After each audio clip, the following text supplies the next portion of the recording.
Bien, muy buenos días, estimadísimas señoritas, señores estudiantes. Me da muchísimo gusto realmente volverlos a saludar en esta nueva jornada de trabajo.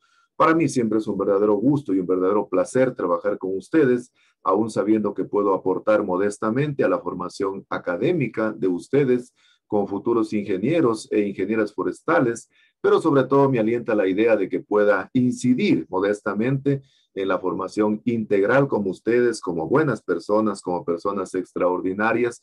Yo soy un convencido de que una persona extraordinaria tranquilamente puede ser un gran ingeniero e ingeniera forestal. Así que vamos a dar inicio a las actividades académicas, para lo cual me voy a permitir entonces registrar la lista. Por favor, los compañeros que enciendan sus cámaras, los que cuentan, ¿no? Bien, señoritas y señores, Armijos Josué, Armijos Josué. Presente, ingeniero, buenos días. Josué, buenos días, qué gusto saludarlo, bienvenido. Carpio Brigitte. Carpio. Buenos días, Inge, presente. Brigitte, buenos días, qué gusto saludarla, bienvenida. Cofre Oscar. Cofre Oscar. Cofre Oscar. ¿Cómo está, mi estimado Oscar? Buenos días, qué gusto saludarlo, bienvenido. Coronel Andrea. Coronel. Presente, Inge, buenos días. Andrea, buenos días, qué gusto saludarla, bienvenida. Girón Mitzi. Girón Mitzi. Buenos días, ingeniero, presente. Buenos días, qué gusto saludarla, bienvenida. Granda Anderson. Granda. Buenos días, presente. Anderson, buenos días, qué gusto saludarlo, bienvenido. Granda Brian. Granda Brian. Presente, ingeniero. ¿Cómo está, mi estimado Brian? Buenos días, qué gusto saludarlo, bienvenido. Jiménez Dania. Jiménez Dania. Buenos días, ingeniero. ¿Cómo está, mi estimada Dania? Buenos días, qué gusto saludarla, bienvenida. Quesada Luis. Quesada Luis. Presente, Inge. Buenos días, qué gusto saludarlo, bienvenido, felicitaciones, fue el primero que llegó al aula. Ramón Zaida. Ramón Zaida. Ramón Zaida. Bueno.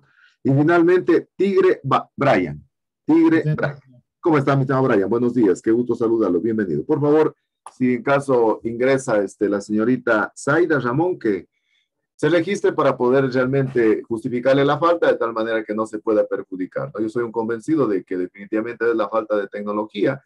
No puede ser un óbice, no puede ser un pretexto para que el estudiante pueda realmente ver limitado su rendimiento académico. Lo que sí que por me pongo un mensajito al WhatsApp para podernos realmente justificar la falta, ¿no? Bien, entonces una vez más, pues les reitero la más cordial bienvenida a esta nueva actividad académica del día de hoy. Vamos a revisar la planificación académica de la misma. El día de hoy prácticamente ya vamos a iniciar las actividades académicas de la asignatura, ¿no? Para lo cual entonces vamos a iniciar con una conferencia magistral que voy a dar a continuación. Para la próxima semana, por favor, necesito que tengan ya descargado el documento guía, porque vamos a trabajar el día de mañana ya en un tema que vamos a asignar para poderlo analizar de forma asíncrona en los grupos de trabajo que ya les había señalado, ¿no?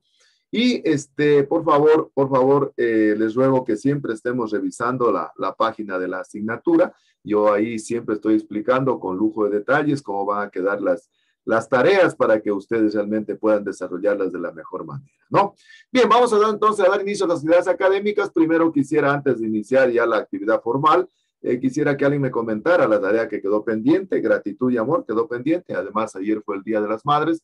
A ver, quisiera antes de iniciar la clase, quisiera unos 2 comentarios rapiditos, cortitos, para un poco matizar la clase del día de hoy. Entonces, a ver, alguien que quiera hacer un comentario rapidito, qué tal le fue con la tarea que tenían que haber cumplido, o si también alguien dice, yo no hice la tarea, no hay ningún problema, ¿no? Pero me gustaría realmente conocer la experiencia que tuvieron el día de ayer, y es una experiencia que hay que ser gratificante todos los días, no tiene que ser solo porque yo les diga, sino porque tiene que ser porque definitivamente pues estamos acá, como siempre les digo, no para impresionar a nadie, sino para inspirar ternura, amor, cariño, comprensión. Yo creo que eso es lo más importante, y siempre manejando el perfil más bajo que puede existir en las personas. Yo siempre digo que mientras uno realmente aparezca como imperceptible, definitivamente nadie lo va a percatar, y definitivamente van a reconocer en usted la virtud, el talento, en base a su conocimiento que pueda demostrar, ¿no?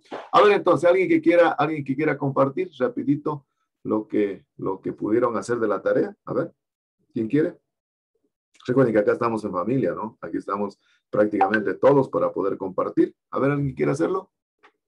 A ver, ¿quién se anima? ¿Cómo le fue con la experiencia?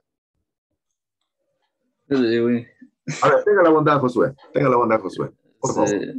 nada, me fue bien.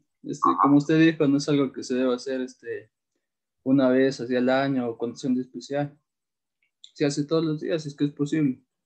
Para agradecerle y por todo lo que hace, pues siempre la madre hace lo posible por los hijos. Ajá. ¿Y qué tal? ¿Cómo reaccionó su mamita o su papacito? ¿Cómo reaccionaron? Bien, de buena manera, siempre con el cariño mismo que le tienen a los hijos. Muy bien, muchísimas gracias, mi estimado Josué, por esa valentía de usted de compartir su testimonio de vida, que es de fundamental importancia. Recuerden que yo les había mencionado a ustedes en el encuadre que para mí definitivamente ustedes son mi segunda familia, ¿no?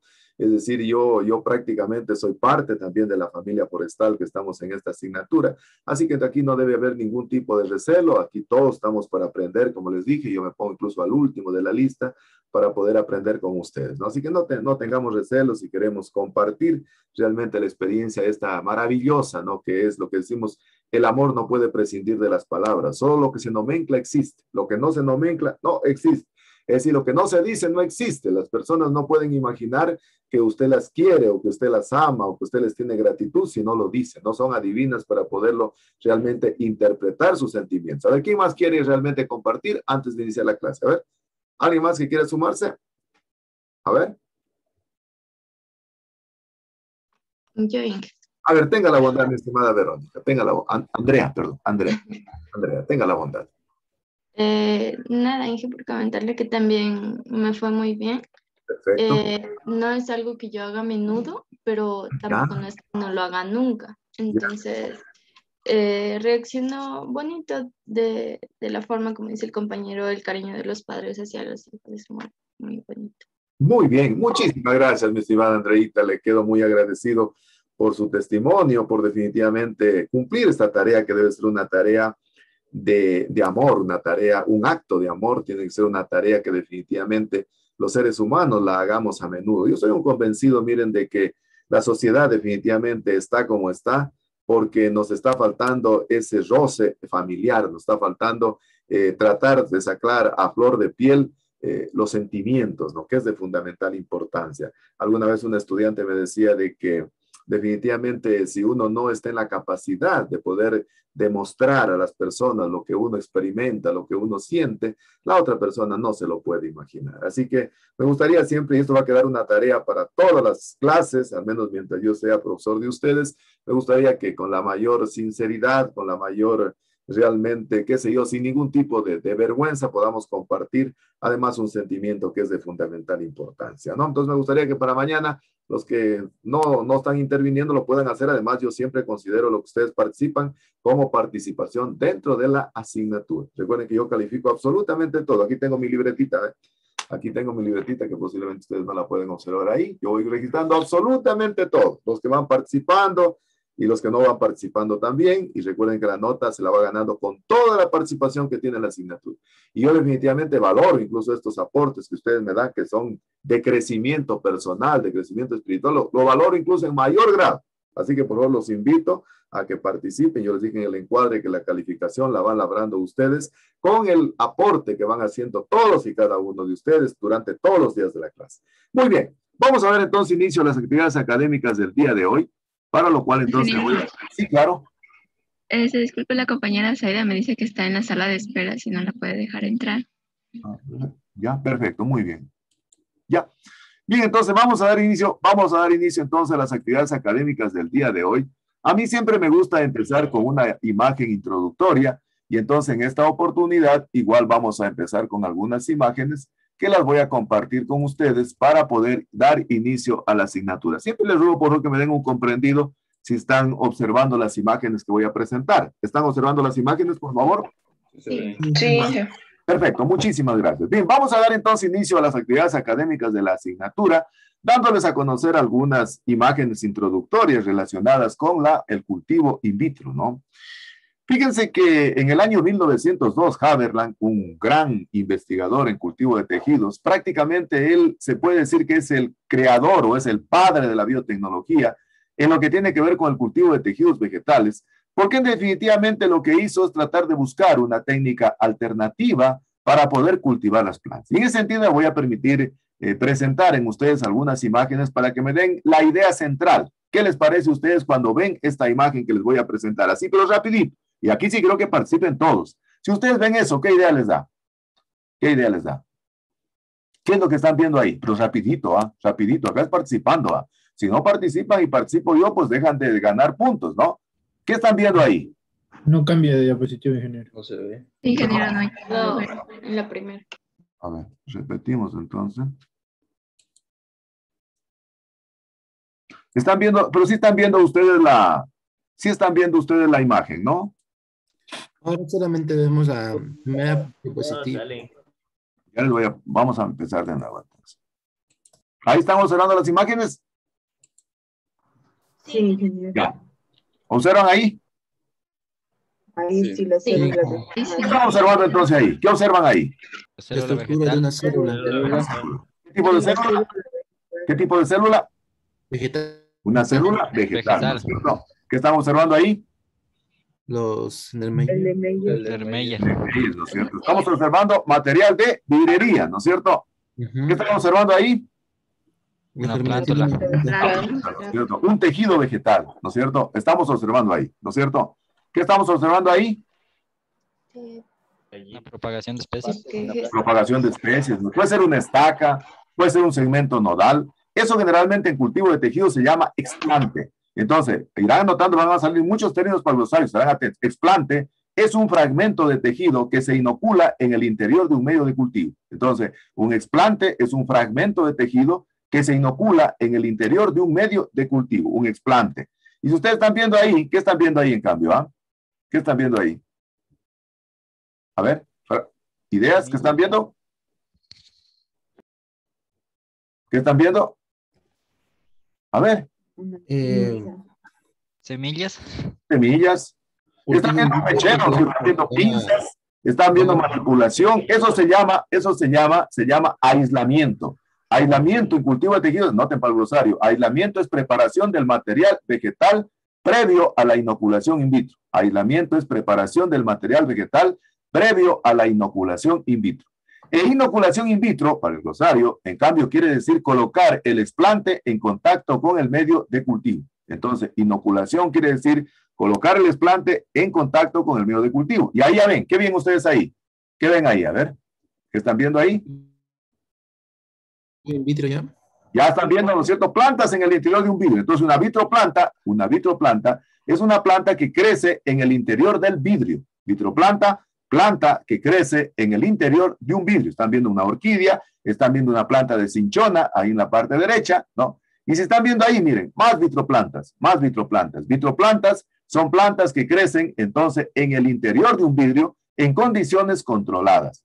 Ahí estamos viendo en cambio ya una masa amorfa de células que se conoce con el nombre de un callo. Callo decimos que es una masa amorfa de células indiferenciadas. Un callo es una masa amorfa de células indiferenciadas. ¿Y ahí qué estamos observando en cambio? ¿Qué estamos observando ahí? Un vivero. Estamos observando un vivero, ¿no es cierto? Estamos observando un umbráculo. Estamos observando realmente ya algo que generalmente se produce in vivo. Entonces, miren, si ustedes ven en la parte izquierda de sus pantallas, están viendo unas plantitas de orquídea y en la parte derecha están viendo un umbráculo o un vivero en donde existe una gran cantidad de plántulas in vivo, decimos claramente en condiciones naturales. In vivo quiere decir en condiciones naturales, ¿sí? Y luego pasamos, miren, acá tenemos más plantas in vivo, y generalmente cuando se hace cultivo de tejidos, ¿no? El éxito del cultivo de tejidos radica en tratar de pasar las plantas desde una condición in vitro a una condición in vivo. Por lo tanto, se dice que la micropropagación clonal es una técnica alternativa para la propagación de las plantas que se fundamenta en la totipotencia celular. A ver, ¿quién consultó qué es la totipotencia? ¿Qué es la totipotencia celular? A ver, ¿quién me consultó qué es la totipotencia celular? A ver, ¿qué es la totipotencia celular? A ver, ¿qué es la totipotencia celular? Que fue uno de los términos que mandé a consultar en la primera tarea de datos personales y que la consultaron ustedes y que también está en el glosario de términos. ¿Qué quiere decir totipotencia celular? Dice que la técnica de cultivo de tejidos, en definitiva, es una técnica alternativa, que en definitiva se fundamenta en la totipotencia celular. ¿Qué es la totipotencia celular? Voy a tener que decir nombre, pues no contestan. A ver, el señor Quesada. No, ya voy a comenzar a preguntar así. Señor Quesada, ¿qué es totipotencia celular? ¿Qué es totipotencia celular? Dice que es una copia íntegra del material genético de la planta. No, no. A ver, Dije, la señorita Dania Jiménez, voy a comenzar a preguntar así, si no, no participa. Señorita Dania Jiménez, ¿qué es totipotencia celular? ¿Qué es Lo que yo recuerdo es que era la capacidad que tenía la célula para dividirse. Es la capacidad que tiene una célula para dar origen a un individuo completo. Entonces, el cultivo de tejidos vegetales se sustenta en aquello. Y justamente entonces la clase que voy a dar el día de hoy está relacionada con aquello y voy a reforzar porque me di cuenta que en la tarea que mandé de datos personales existe alguna limitación, existe un débil contenido en lo que tiene que ver con biología celular. Y por eso entonces el día de hoy voy a dar una primera parte, voy a hacer un recorderis de lo que ustedes ya estudiaron, de lo que ustedes ya conocieron respecto a la cronología de la citología del cultivo de tejidos vegetales, ¿no? Entonces, esta clase va a ser una clase de refuerzo para los estudiantes que definitivamente están flojos un poco en lo que tiene que ver con biología celular, con citología vegetal. Entonces, en base a la prueba diagnóstica que hice el día martes, entonces a mí siempre me gusta revisar las pruebas diagnósticas y en función de aquello, entonces me gusta planificar mis actividades académicas y me di cuenta, pues, que definitivamente, pues, algunos estudiantes tienen algunos contenidos que definitivamente es necesario reforzarlos en materia de citología vegetal. ¿Qué es una cronología? A ver, para el glosario, ¿qué es cronología? ¿Quién me dice qué es una cronología? A ver. ¿Una serie de eventos o tal vez una serie de procesos que se van realizando? De manera ordenada. Cronología, entonces una serie de eventos o una serie de procesos que se desarrollan de manera ordenada. Así tiene que poner en el glosario. Miren, ya salió no sé cuántos términos en la mañana, tienen que estar muy atentos a la clase. Cronología, entonces suma de eventos, suma de acontecimientos que se van desarrollando de manera ordenada. Entonces el día de hoy vamos a hacer una cronología ordenada de cómo se han ido dando los avances de la citología hasta llegar al cultivo de tejidos vegetales. De eso voy a hablar en la mañana de hoy. Bien, vamos a ver entonces alguna cronología de la citología vegetal. ¿Cuándo empieza esto de la citología vegetal?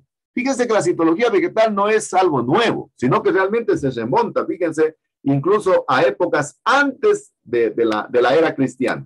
Es decir, en el año 384 a 322, antes de la era cristiana, ya en la antigua Grecia, donde definitivamente ha habido el mayor crecimiento desde el punto de vista de la ciencia, algunos filósofos, como el caso del filósofo Aristóteles, fíjense, en ese momento no había microscopio óptico. Estamos hablando del año 384 a 322 antes de la era cristiana.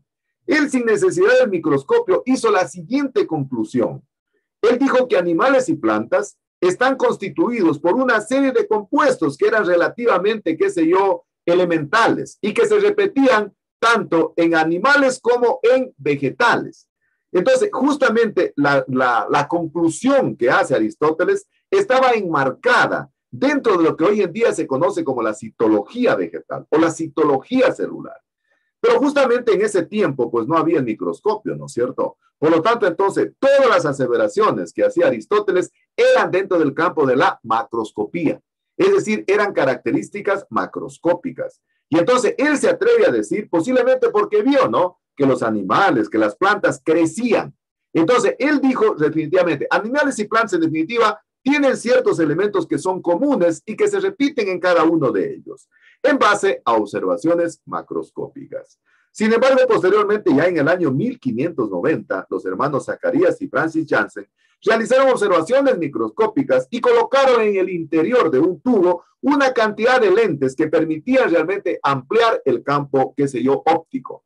Y lógicamente ellos lo hicieron porque su padre se dedicaba prácticamente a la microscopía, es decir, a tratar de elaborar lentes, y entonces ellos, curiosos, realmente comenzaron a elaborar este tipo de instrumento que permitía un poco ampliar la visión, ampliar la observación. Yo siempre digo de que la investigación, la génesis de la investigación es la curiosidad. La mayor cantidad de investigadores, la mayor cantidad de científicos, los filósofos, por ejemplo, dicen que llegaron a hacer descubrimientos en base a su curiosidad. Y justamente eso hicieron los hermanos Zacarías y Janssen. Sin embargo, en el año 1610, en base a los diferentes descubrimientos que se han ido sucediendo a lo largo de la historia, un holandés de apellido Leeuwenhoek fue el primero que se le puede, digamos, atribuir a el descubrimiento del microscopio óptico. Es decir, a Leeuwenhoek en el año 1610 se le atribuye el descubrimiento del microscopio óptico. Y es con el descubrimiento del microscopio óptico que prácticamente se viene a revolucionar el estudio de la célula, el estudio de la citología vegetal. Sin embargo, hasta ahí realmente, miren cómo se comenzó a ampliar el campo de visión, se comenzó a ampliar la investigación. Y en el año 1665 a 1667, un físico inglés de nombre Robert Hooke, definitivamente curioso también, observando tejidos en una de las especies que son de las salicáceas, que es el corcho, ¿no? El corcho generalmente es una especie que tiene una baja densidad, es decir, es una especie que es muy liviana, pero que tiene grandes espacios intercelulares.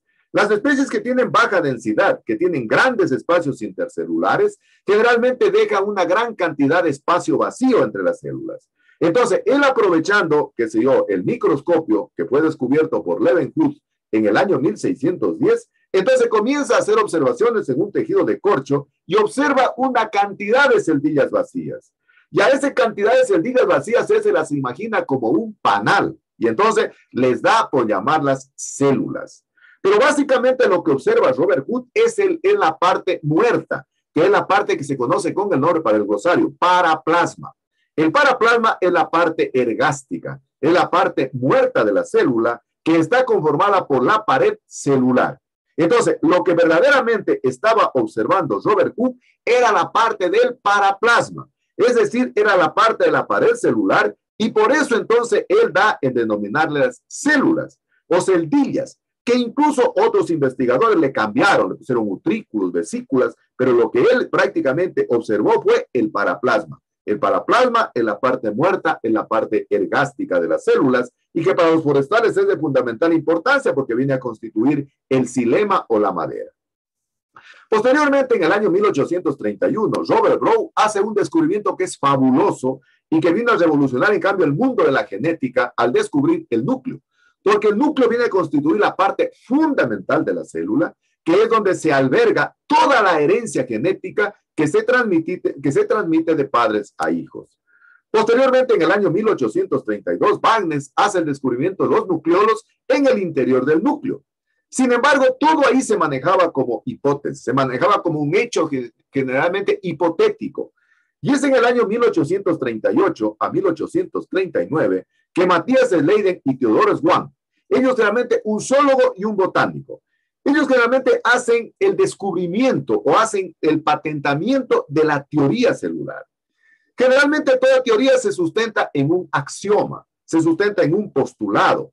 Y entonces Matthias Leiden y Theodor Schwann hacen el descubrimiento de la teoría celular en base a un axioma fundamental.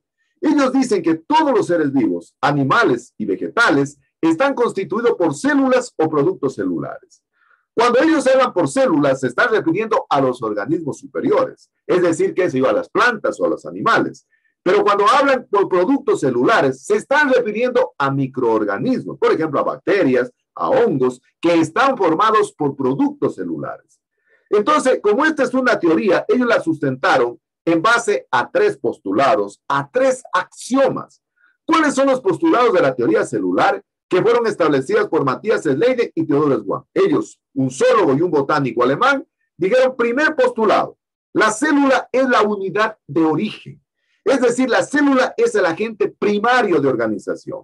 Eso significa que una célula origina otra célula. Entonces, el primer postulado de la teoría celular determina entonces que la célula esté en la capacidad de poder originar otra célula. El segundo postulado de la teoría celular dice que la célula es la unidad anatómica o es la unidad estructural. ¿Qué significa aquello? Que toda estructura de un tejido siempre va a estar armada por células, es decir, como verdaderas paredes. Y es la razón por la cual la unión de células originan tejidos, la unión de tejidos originan órganos, la unión de órganos originan aparatos y sistemas desde el punto de vista organizacional de los seres vivos. Y el segundo postulado de la teoría celular es mucho más fabuloso aún todavía, porque dicen de que la célula es la unidad funcional, es la unidad fisiológica. Es decir, que una célula por sí sola tiene autonomía propia. está en la capacidad de autorreproducirse, es decir, de cumplir con todas las funciones de un organismo superior. Una célula en sí, autónomamente, está en la capacidad de nacer, de crecer, de reproducirse y de morir. Entonces, la teoría celular se basó en estos tres postulados, en que la célula es la unidad de origen, es la unidad anatómica o estructural y es la unidad funcional. Es decir, estos tres postulados generaron en el ambiente, quedó subyaciendo de que la célula era totipotente. Sin embargo, eso no se dio sino más allá de muchísimos años, cuando se comenzó a aprovechar la totipotencialidad de las células. Es decir, que el descubrimiento de estos dos alemanes, Matthias Schleiden y Theodor Schwann, un zoólogo y un botánico, definitivamente tuvo sustento científico para iniciar lo que hoy en día se habla, el cultivo de tejidos vegetales. Sin embargo, en el año 1883, Schumpeter y Meyers descubren los plastidios en las células vegetales. Y vamos a ver más adelante la importancia que tienen los plastidios desde el punto de vista de la autotrofía de las células, desde el punto de vista de constituirse la célula vegetal en los organismos autótrofos. Posteriormente, en el año 1890, Alman descubre las mitocondrias en células animales y posteriormente Meyer lo hace en células vegetales.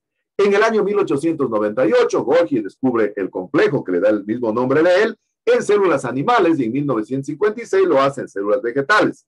Posteriormente, miren, aquí comienza ya a iniciar el aparecimiento del cultivo de tejidos vegetales.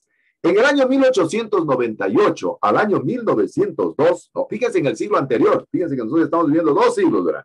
Haberland prácticamente comenzó a iniciar las primeras pruebas para poder cultivar in vitro células. Decíamos que in vitro quiere decir en el interior de un vidrio. Y por eso es la razón que a Haberland se le atribuye que es el padre, o es el creador, o es el mentor del cultivo de tejidos vegetales. Porque él dijo, le cogió la curiosidad, ¿no? Dijo, bueno, ¿por qué no hacer lo mismo que hacen las células, generalmente in vivo, ponerlo en el interior de un vidrio? Y entonces él comienza a hacer las primeras pruebas y comienza a utilizar tejidos y los comienza a inocular en el interior de un vidrio para ver realmente su respuesta anatómica o fisiológica.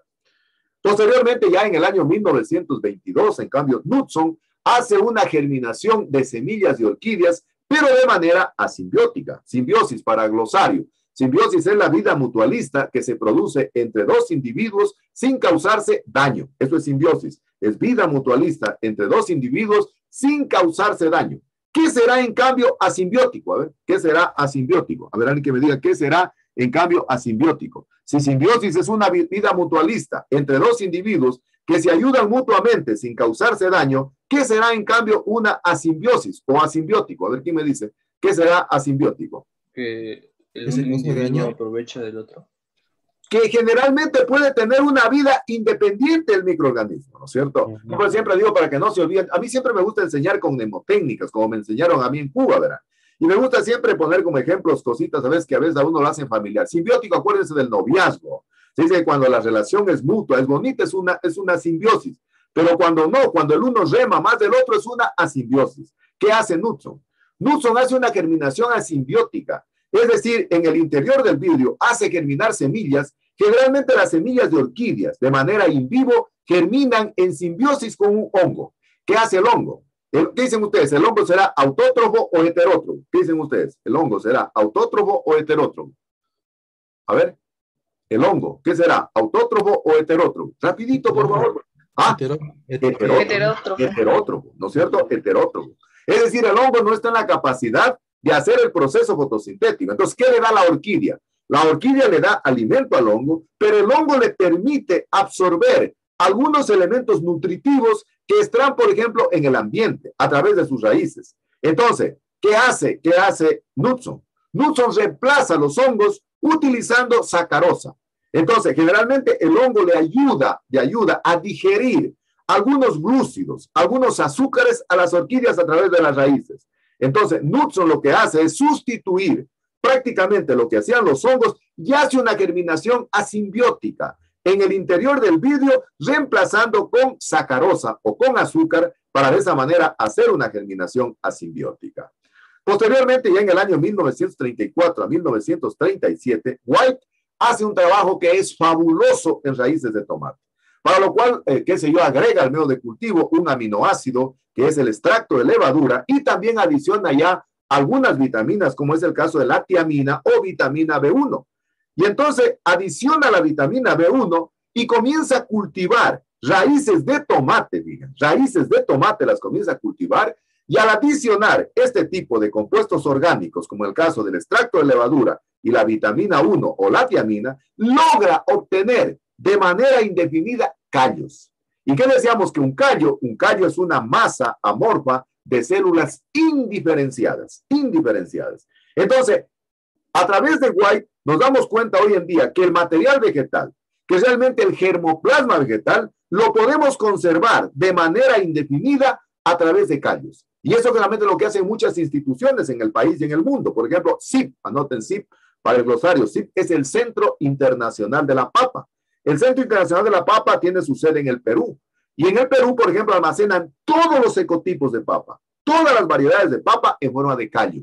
Es decir, lo manejan en crioconservación, otro término para el glosario, crioconservación, conservación o manejo de germoplasma a bajas temperaturas.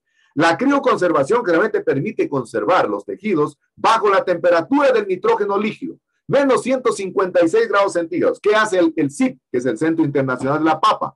Tiene realmente almacenadas todos los ecotipos de papas que existen en Sudamérica, en forma de callo, en crioconservación. Y cuando un país requiere, por ejemplo, un ecotipo, entonces saca de la crioconservación y logra readaptar nuevamente ese callo para poderlo llevar a crecer en condiciones in vivo. Entonces, miren la importancia del descubrimiento que hizo White, es decir, permitir conservar el germoplasma por mucho tiempo. Igual cosa en el Ecuador, INIAP, anoten INIAP.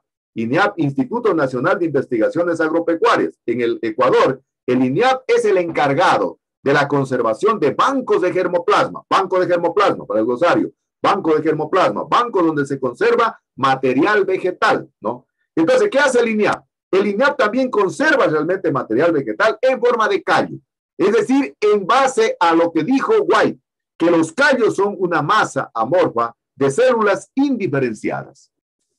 En el año 1945 prácticamente se vino a revolucionar el mundo de la citología vegetal con el descubrimiento del microscopio electrónico y se comenzaron a observar las inclusiones citoplasmáticas y las inclusiones nucleares.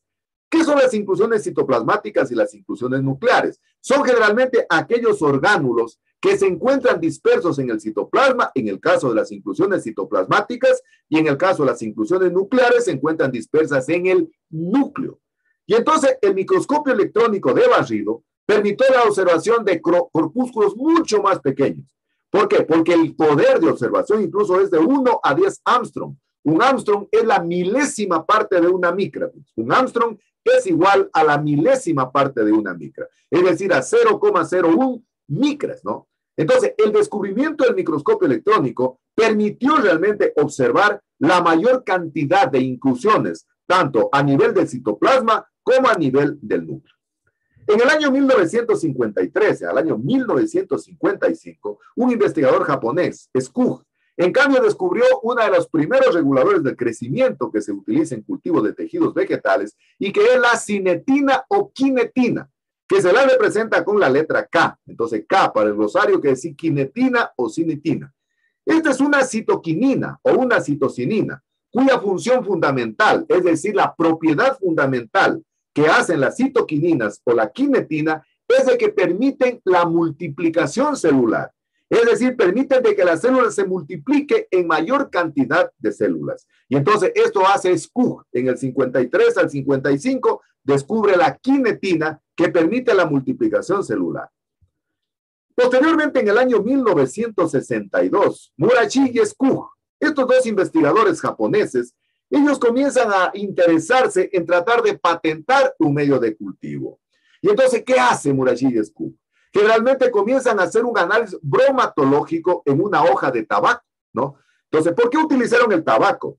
Utilizaron el tabaco porque el tabaco, generalmente los que tal vez han tenido la posibilidad de ver o conocer el tabaco, si usted corta un tallo de tabaco, en el interior del tallo tiene una parte medular que prácticamente es muy suculenta el tabaco, ¿no?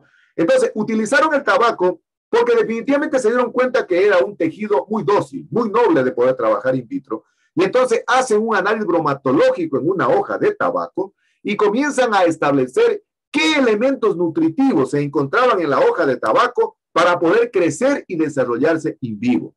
Entonces, en el análisis bromatológico, en el análisis químico que ellos hacen en la hoja de tabaco, llegan a descubrir que en la hoja de tabaco encontraron macronutrientes, micronutrientes, compuestos orgánicos, y entonces en función de la cantidad de nutrientes que encontraron en esta hoja de tabaco, entonces comienzan a formular un medio de cultivo que es análogo a lo que contiene el tabaco.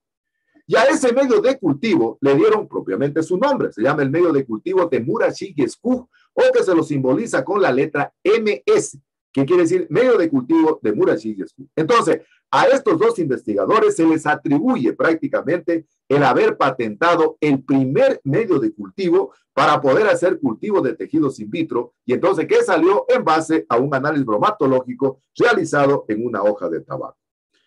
A partir de esto, prácticamente se ha venido a tener el desarrollo del cultivo de tejidos como una técnica alternativa, un desarrollo muy acelerado, un desarrollo muy grande en lo que tiene que ver con la propagación de las plantas.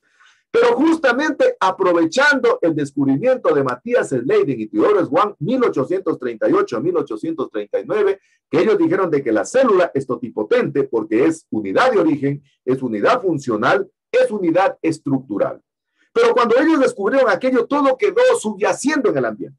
No se daban cuenta de dimensionar la cantidad de trabajos que se iban a generar luego de su descubrimiento. Y es entonces, a partir del año 1962, que prácticamente se viene a aprovechar la totipotencialidad de las células para poder tener individuos completos. Es decir, que desde el punto de vista celular, desde el punto de vista citológico, la célula es totipotente. Es decir, una sola célula estaría en la capacidad de poder formar un individuo completo, porque la célula solita es autónoma, está en la capacidad de nacer, crecer, reproducirse y morir. Y en esto se basa la clonación. Para el glosario, clonación es la multiplicación de plantas o animales a través de células somáticas, Clonación, multiplicación, qué sé yo, de animales o de vegetales, o reproducción de animales o vegetales a través de células somáticas. Entonces, fíjense, prácticamente el descubrimiento de Matthias Sleiden y Theodor Schwann se lo comienza a aprovechar hoy. Es decir, hoy en día estamos realmente sacando provecho a la totipotencialidad que tiene la célula. Yo no sé si ustedes se acuerdan, o tal vez han escuchado o han leído que hace algún tiempo, en Inglaterra, por ejemplo, se clonó la primera oveja, que era la oveja de Dolly. Y justamente la oveja de Dolly, ¿cómo se la clonó? Utilizando una célula somática, en este caso de la ubre de la oveja, y se logró tener un individuo exactamente idéntico a sus progenitores. Desde el punto de vista genético, desde el punto de vista teórico, entonces cualquier célula que nosotros pudiéramos obtener, a diferencia de las células sexuales, entonces podríamos tener un individuo completo. Y esa es la razón por la cual muchos atribuyen bondades, atribuyen realmente ventajas, la satanizan también a la clonación, porque algunos, qué sé yo, desde el punto de vista totipotencialidad, nosotros, los seres humanos, qué sé yo, de una célula de la mano, una célula del pie, podríamos dar origen a un individuo completo. Y eso generalmente hay muchos satanizan, unos están a favor o en contra de la clonación, pero desde el punto de vista totipotencial es posible hacerlo. Veamos entonces ahora algunos antecedentes. Ya hemos hecho un recorderis, quería reforzar aquello, porque en la prueba diagnóstica me vi que algunos estaban un poquito limitados en ese tipo de conocimiento y he permitido hacer un recorderis rapidito, lo que ustedes ya conocen. Veamos algunos antecedentes, en cambio, de la citología vegetal. Vamos a ver algunos elementos fundamentales. A mí siempre, miren, me gusta como docente, a lo largo de la experiencia que tengo como docente universitario, siempre empezar por la línea base, o sea, siempre dar las bases para que todos los estudiantes puedan tener la capacidad de aprender, de tal manera que, como les dije en el encuadre, se puedan empoderar de los resultados de aprendizaje. Entonces, vamos a empezar entonces dando las bases de lo que es la citología vegetal. Veamos primero lo que es la biología celular. Fíjense, la biología celular es una ciencia que se encarga del estudio de todo lo relacionado a la célula, ¿no? Decíamos que la célula es la unidad totipotente. La célula decíamos que es totipotente porque está en la capacidad de dar origen, de estructurarse y dar origen entonces desde el punto funcional o fisiológico a un individuo completo. Entonces la biología celular es ciencia que estudia las células. La citología general, en cambio, la citología vegetal, perdón, en cambio es parte de la biología celular, que se encarga de estudiar dos aspectos fundamentales de la célula. Estudia la morfología y estudia la fisiología de la célula. ¿Quién me dice qué es la morfología? Para el glosario, ¿qué es la morfología? ¿Qué es la morfología celular? A ver, ¿quién me dice qué es la morfología celular? A ver. ¿Quién me dice qué es morfología celular? Son las estructuras de la cual está compuesta. Estudia, muy bien, estimada Zaida. Excelente, fabuloso, mi estimada. Estudia la estructura, la forma de las células. Eso estudia la morfología. ¿Y la fisiología qué estudia en cambio? ¿Qué estudia la fisiología? ¿La fisiología qué estudia? A ver, voy a tener que decir nombres. Las actividades que realizan cada célula. ¿Las qué? Actividades que realizan cada célula. Más o menos, más o menos. A ver, Oscar, ¿qué estudia en cambio la fisiología celular? ¿Qué estudia la fisiología? Esto ya lo estudiaron, ¿ah? Fisiología celular. A ver, Oscar. La función que cumple cada tipo. La función, el funcionamiento celular. Entonces, la citología vegetal es parte de la biología celular que estudia entonces la forma y el funcionamiento de las células. Y es la razón por la cual decimos que proviene del griego quitos, que quiere decir células, y logos, que quiere decir tratado, que ustedes ya lo estudiaron. Desde esa perspectiva, entonces, ¿cómo se estructura una célula vegetal? Generalmente, si nosotros observamos en el microscopio una célula vegetal desde adentro hacia afuera, distinguimos tres grandes zonas, tres grandes áreas, que es el núcleo, el citoplasma y la pared celular. Pero incluso otros investigadores, otros biólogos, dicen que desde el punto de vista celular, en las células se diferencian dos grandes zonas, en cambio, dicen ellos, que es la zona del paraplasma, que es la zona del protoplasma, para el glosario, paraplasma y protoplasma. Paraplasma es la parte muerta, es la parte ergástica de la célula que está conformada por la pared celular. Primera cuestión. Y el protoplasma, en cambio, es la parte viva, es la parte fundamental de la célula que está conformada por el citoplasma y el núcleo. Repito, protoplasma, parte viva, parte fundamental de la célula que está conformada por el protoplasma y el núcleo. Esta clasificación, en cambio, dice que de adentro hacia afuera se distingue el núcleo, el citoplasma, donde están los organoides citoplasmáticos, y la pared celular, ¿no? Es decir, la célula vegetal, generalmente en su paraplasma, es decir, en su pared celular, generalmente existe una bicapa, una capa que está protegiendo la parte del protoplasma. Y esa capa que es de forma dúplex, de forma duplicada, generalmente tiene lípidos y proteínas, que permite realmente nutrir a la célula vegetal. Es la razón por la cual los forestales, a nosotros nos interesa mucho que se forme madera en un fuste, en un árbol. Y la madera viene a constituir la parte ergástica, la parte muerta de la célula que viene a ser la pared celular. Es la razón por la cual se dice que un árbol cumple con su ciclo vital, nacer, crecer, reproducirse, y comienzan a morir las células. Cuando las células comienzan a morir, comienza a generarse mayor cantidad de paraplasma, es decir, de células ergásticas, de células muertas, de pared celular, y por lo tanto hay que cumplir con el ciclo, que hay que tumbarlo al árbol, ¿no? Hay mucha gente que dice, no hay que tumbarlo. Yo me acuerdo cuando estuve en el Ministerio del Ambiente del 2005 al 2008, nosotros autorizamos tumbar unos árboles que había en el Cabo Minacho, unos árboles de eucalipto y de ciprés que estaban muy viejos. Y la gente nos criticaba enormemente que por qué los tumban, ¿no? Tuve que salir a la televisión a aclarar de que los árboles cumplen también un ciclo, ¿no? Y cuando realmente comienzan a formar mayor cantidad de paraplasma, es decir, de pared celular, prácticamente limitan su crecimiento. En los árboles realmente las edades o las épocas de crecimiento son exactamente iguales que a los seres vivos nosotros, ¿no? Es decir, pasan por una etapa de juventud, una etapa de madurez y luego termina en una etapa de senectud. En la etapa de juventud es la mayor proliferación de células que realmente tienen una gran cantidad de protoplasma, es decir, células meristemáticas. Luego entran a la etapa de madurez en donde comienza a bajar el crecimiento celular para entrar a la etapa de senectud o de vejez, en donde prácticamente la curva de crecimiento se estaciona. Y en ese momento entonces hay que aprovechar el árbol, necesariamente, lógicamente que hay que reponerlo. Entonces, la pared celular tiene prácticamente esta función de ser una función mecánica y también ser una función protectora para la membrana celular o la membrana plasmática que se llama, que es prácticamente semipermeable. que se deja atravesar por cierto tipo de sustancias. Vamos a ver más adelante ese tipo de sustancias. Veamos un poco lo que es las diferencias que existen entre una célula vegetal y una célula animal. La célula vegetal se caracteriza entonces por tener la pared celular.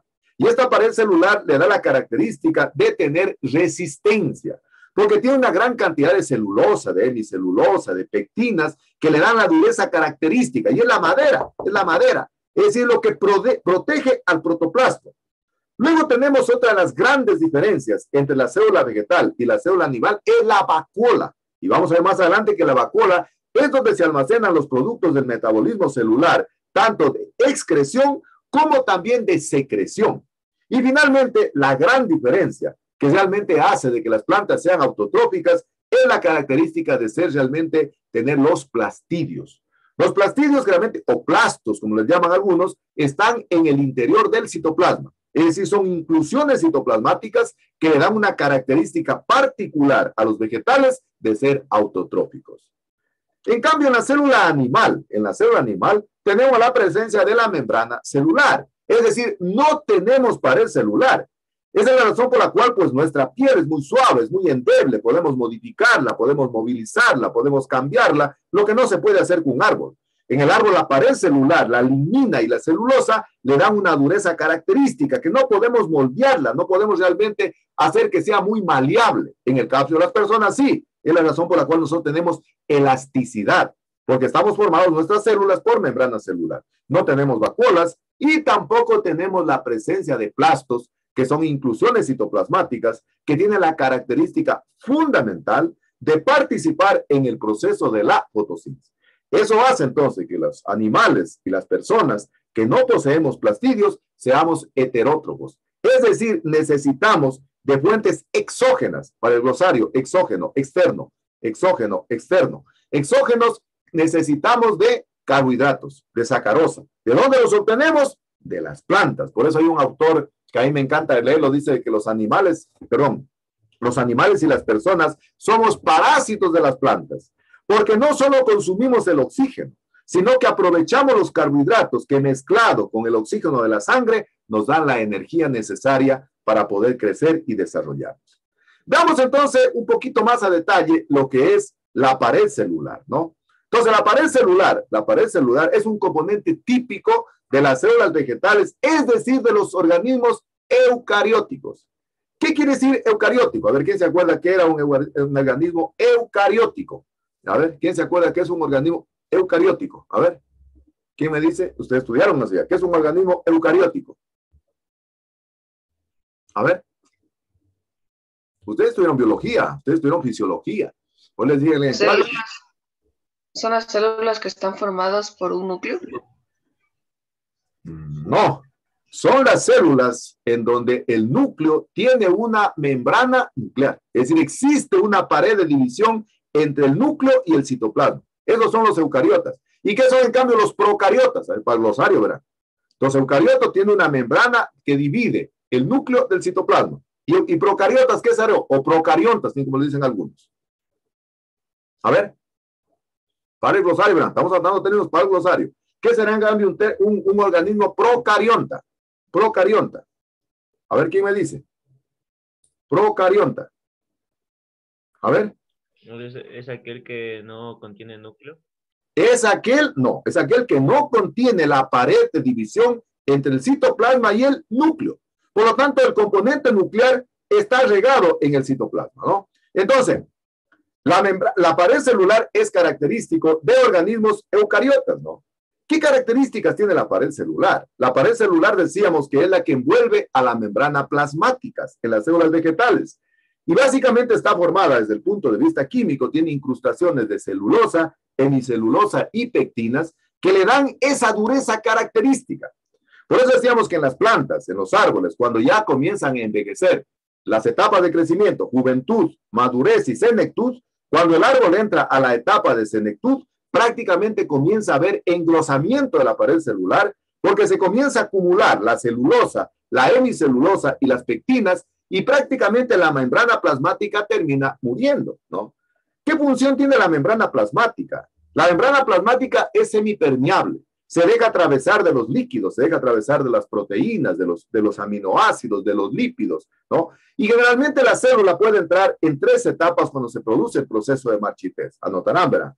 Primera etapa, una etapa isotónica. Isotónica. ¿Qué quiere decir isotónico? Iso quiere decir igual.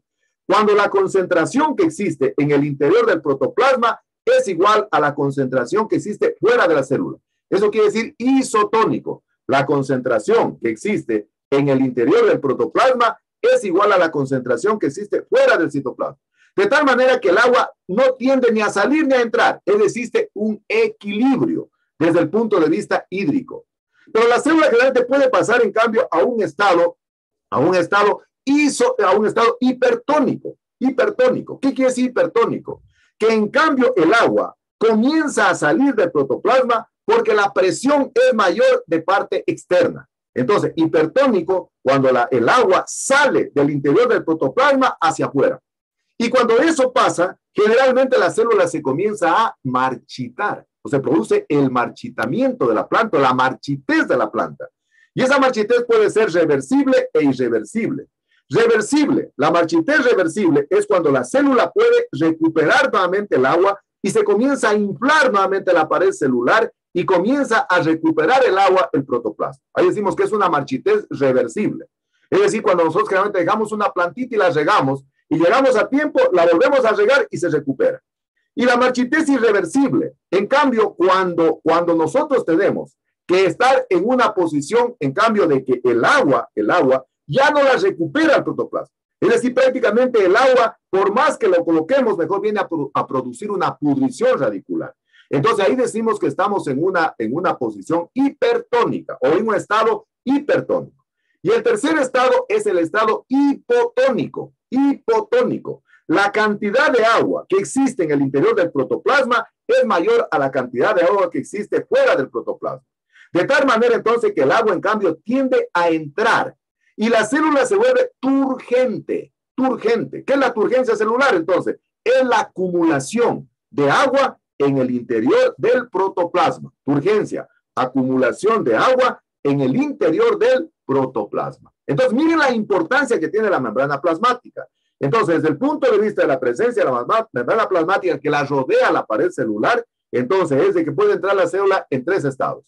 En un estado isotónico, igual. La concentración de agua que existe en el interior del protoplasma es igual a la concentración que existe fuera del protoplasma. Por lo tanto, existe un equilibrio, el agua ni entra ni sale del interior del citoplasma. Segundo, estado hipertónico. En cambio, la concentración que existe fuera del citoplasma es mayor a la concentración que existe dentro del citoplasma. Y entonces el agua tiende a salir.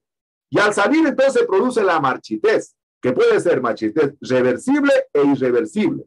La marchitez reversible cuando la planta tiene la capacidad nuevamente de recuperar el protoplasma. Y la marchitez irreversible cuando la planta prácticamente termina muriendo porque ya no puede recuperar el agua en el interior del protoplasma.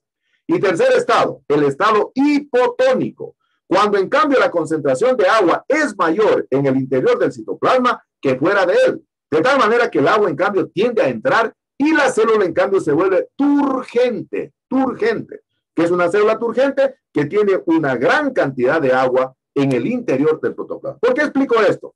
Porque el cultivo de tejidos necesita trabajar con células turgentes, es decir, con células jóvenes que tengan una gran cantidad de agua en el interior del protoplasto para poder facilitar el proceso de regeneración in vitro del tejido cuando está inoculado en el interior del vidrio.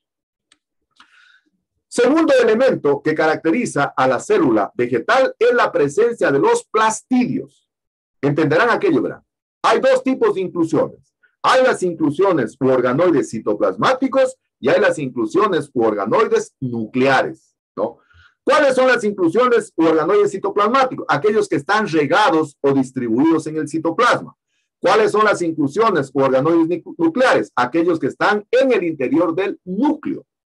Los plastidios, entonces, son orgánulos citoplasmáticos, ¿no? Que están, entonces, en el citoplasma y que son característicos de las células vegetales, son característicos de las plantas, ¿no? A excepción de algunas bacterias, como se dio con el caso de las cianofillas y los hongos, que en cambio son, decíamos, heterótrofos. Ciertas bacterias, porque hay bacterias, la mayor parte también son autótrofos, ¿no? Pero básicamente los plastidios están directamente asociados al proceso de la fotosíntesis y al proceso de almacenamiento de sustancias durante el metabolismo celular, ¿no? ¿Qué es la fotosíntesis? A ver, ¿quién me dice qué es la fotosíntesis? A ver, ¿quién me quiere hacer acuerdo? Ustedes ya estudiaron aquello.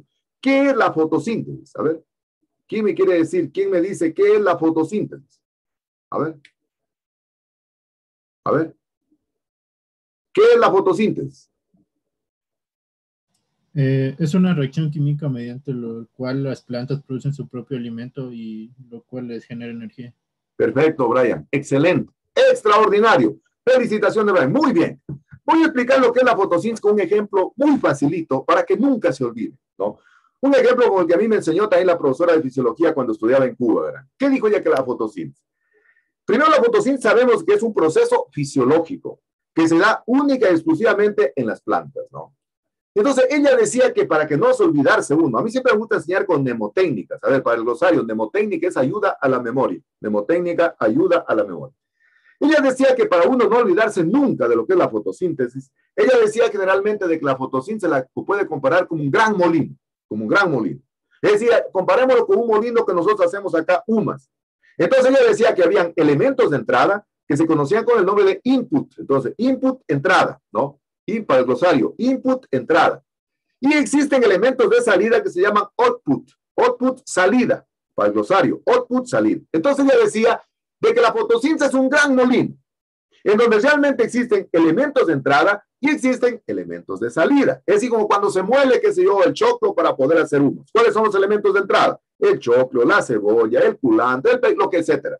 ¿Y cuál es la salida? Sale la masa. Entonces vamos a ver cuáles son los elementos de entrada, los input en la fotosíntesis. Primero, necesitamos de energía. ¿De dónde viene la energía? ¿De dónde viene la energía? ¿De dónde viene la energía? ¿De las plantas? De la luz solar. De la luz solar, la luz solar. En el caso del cultivo de tejidos vegetales, suministramos a través de luz fluorescente. Entonces, primer elemento de entrada en la fotosíntesis, la luz. Segundo elemento, los elementos inorgánicos, porque ya lo dijo Brian, es la transformación de elementos inorgánicos en compuestos orgánicos. Entonces, segundo elemento, elementos inorgánicos. Ya tenemos segundo elemento. Tercer elemento, tenemos el agua. Cuarto elemento, el CO2. Y tenemos el más importante, la clorofila. Esos son los elementos de entrada. Repetimos, entonces, son la energía solar, elementos inorgánicos, el agua, el CO2 y la clorofila. 5 elementos de entrada en el gran molino, los inputs. Esos elementos se transforman en la fotosíntesis en esos elementos que se conocen con el nombre de las reacciones claras y en las reacciones oscuras. Y se forma justo uno de los primeros alimentos de la fotosíntesis, que es el pegal para el glosario, pegal. Es el fosfogliceraldehído. Fíjense, el pegal es el fosfogliceraldehído y es el primer alimento de la fotosíntesis. Es decir, el primer alimento de la fotosíntesis de las plantas es el pegal. Y el exceso que se produce lo mandan a almacenar en los órganos de reserva, en las hojas, en el tallo, en las raíces, en los tubérculos, etc. Así funciona la fotosíntesis.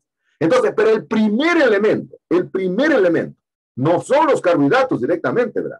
Son el pegal, repito, PGAL, quiere decir fosfogliceraldehído. Fosfogliceraldehído, para el glosario, ¿verdad? Entonces, el fosfogliceraldehído es el primer alimento que crea la fotosíntesis y que realmente nos sirve para alimento de la planta. Y fíjense, la sacarosa, el oxígeno que nos producen luego como elementos de salida, la fotosíntesis no es que los produce de manera directa, intencionada para nosotros, sino que se producen como manera de accidente, ¿verdad? Fíjense, como manera de accidente. Es decir, ¿cuáles son los outputs? ¿Cuáles son los elementos de salida? Se forma 6 moléculas de oxígeno y 6 moléculas de C6H12O6. ¿Qué es el C6H12O6? ¿Qué es? A ver, ¿qué es el C6H12O6? ¿Qué es? La clorofila. No. ¿Glucosa? Sacarosa o glucosa, ¿no es cierto? Entonces, ¿cuáles son los elementos de salida en el gran molino? Son 6 moléculas de oxígeno y 6 moléculas de glucosa o sacarosa, C6H12O6. Entonces, la fotosíntesis del gran molino, en donde ingresan elementos de entrada, ingresa entonces luz, agua, CO2 ingresa entonces, nosotros necesitamos tener la clorofila y necesitamos tener entonces el CO2, ¿no? Y como elementos de salida, 6 moléculas de oxígeno y 6 moléculas de C6H12O6. Por eso entonces decimos que los plastidios juegan un papel fundamental en perpetuar la vida en el planeta. Imagino que sería sin plastidios. Solo es posible en los órganos vegetales, en las plantas. Entonces, en la época, en la zona prácticamente, o en la reacción oscura, ya las plantas comienzan a generar otro producto que es el ATP. ¿Qué era el ATP? A ver, ¿qué era ATP? ¿Qué era el ATP? Para el glosario, ATP es el adenosina trifosfato. Adenosina trifosfato. Y el adenosina trifosfato es la molécula de energía que funciona entonces durante el día para poder generar, entonces en este caso, carbohidratos. Pues es la razón por la cual las plantas durante la noche respiran exactamente igual que nosotros. Toman oxígeno y eliminan CO2. Pero prácticamente durante el día, esa molécula de energía que se formó en la noche, ATP, permite generar entonces la energía necesaria y el oxígeno necesario para la vida en el planeta. No sé si ustedes han escuchado, dicen, es malo dormir en una habitación donde existen muchas plantas. ¿Se han escuchado? Porque la planta durante la noche, necesita tomar del ambiente oxígeno para eliminar CO2, pero forma la molécula de energía en la fase oscura, que es el ATP, que es la adenosina trifosfato. Y el primer elemento que se forma luego de la fotosíntesis es el pegal, que es el fosfogliceraldehído. Y luego el oxígeno y los carbohidratos, la planta lo forma de manera deliberada, es decir, no de manera intencionada. Sale como accidente, ¿verdad? Y esto realmente a veces muchos no nos han explicado aquello.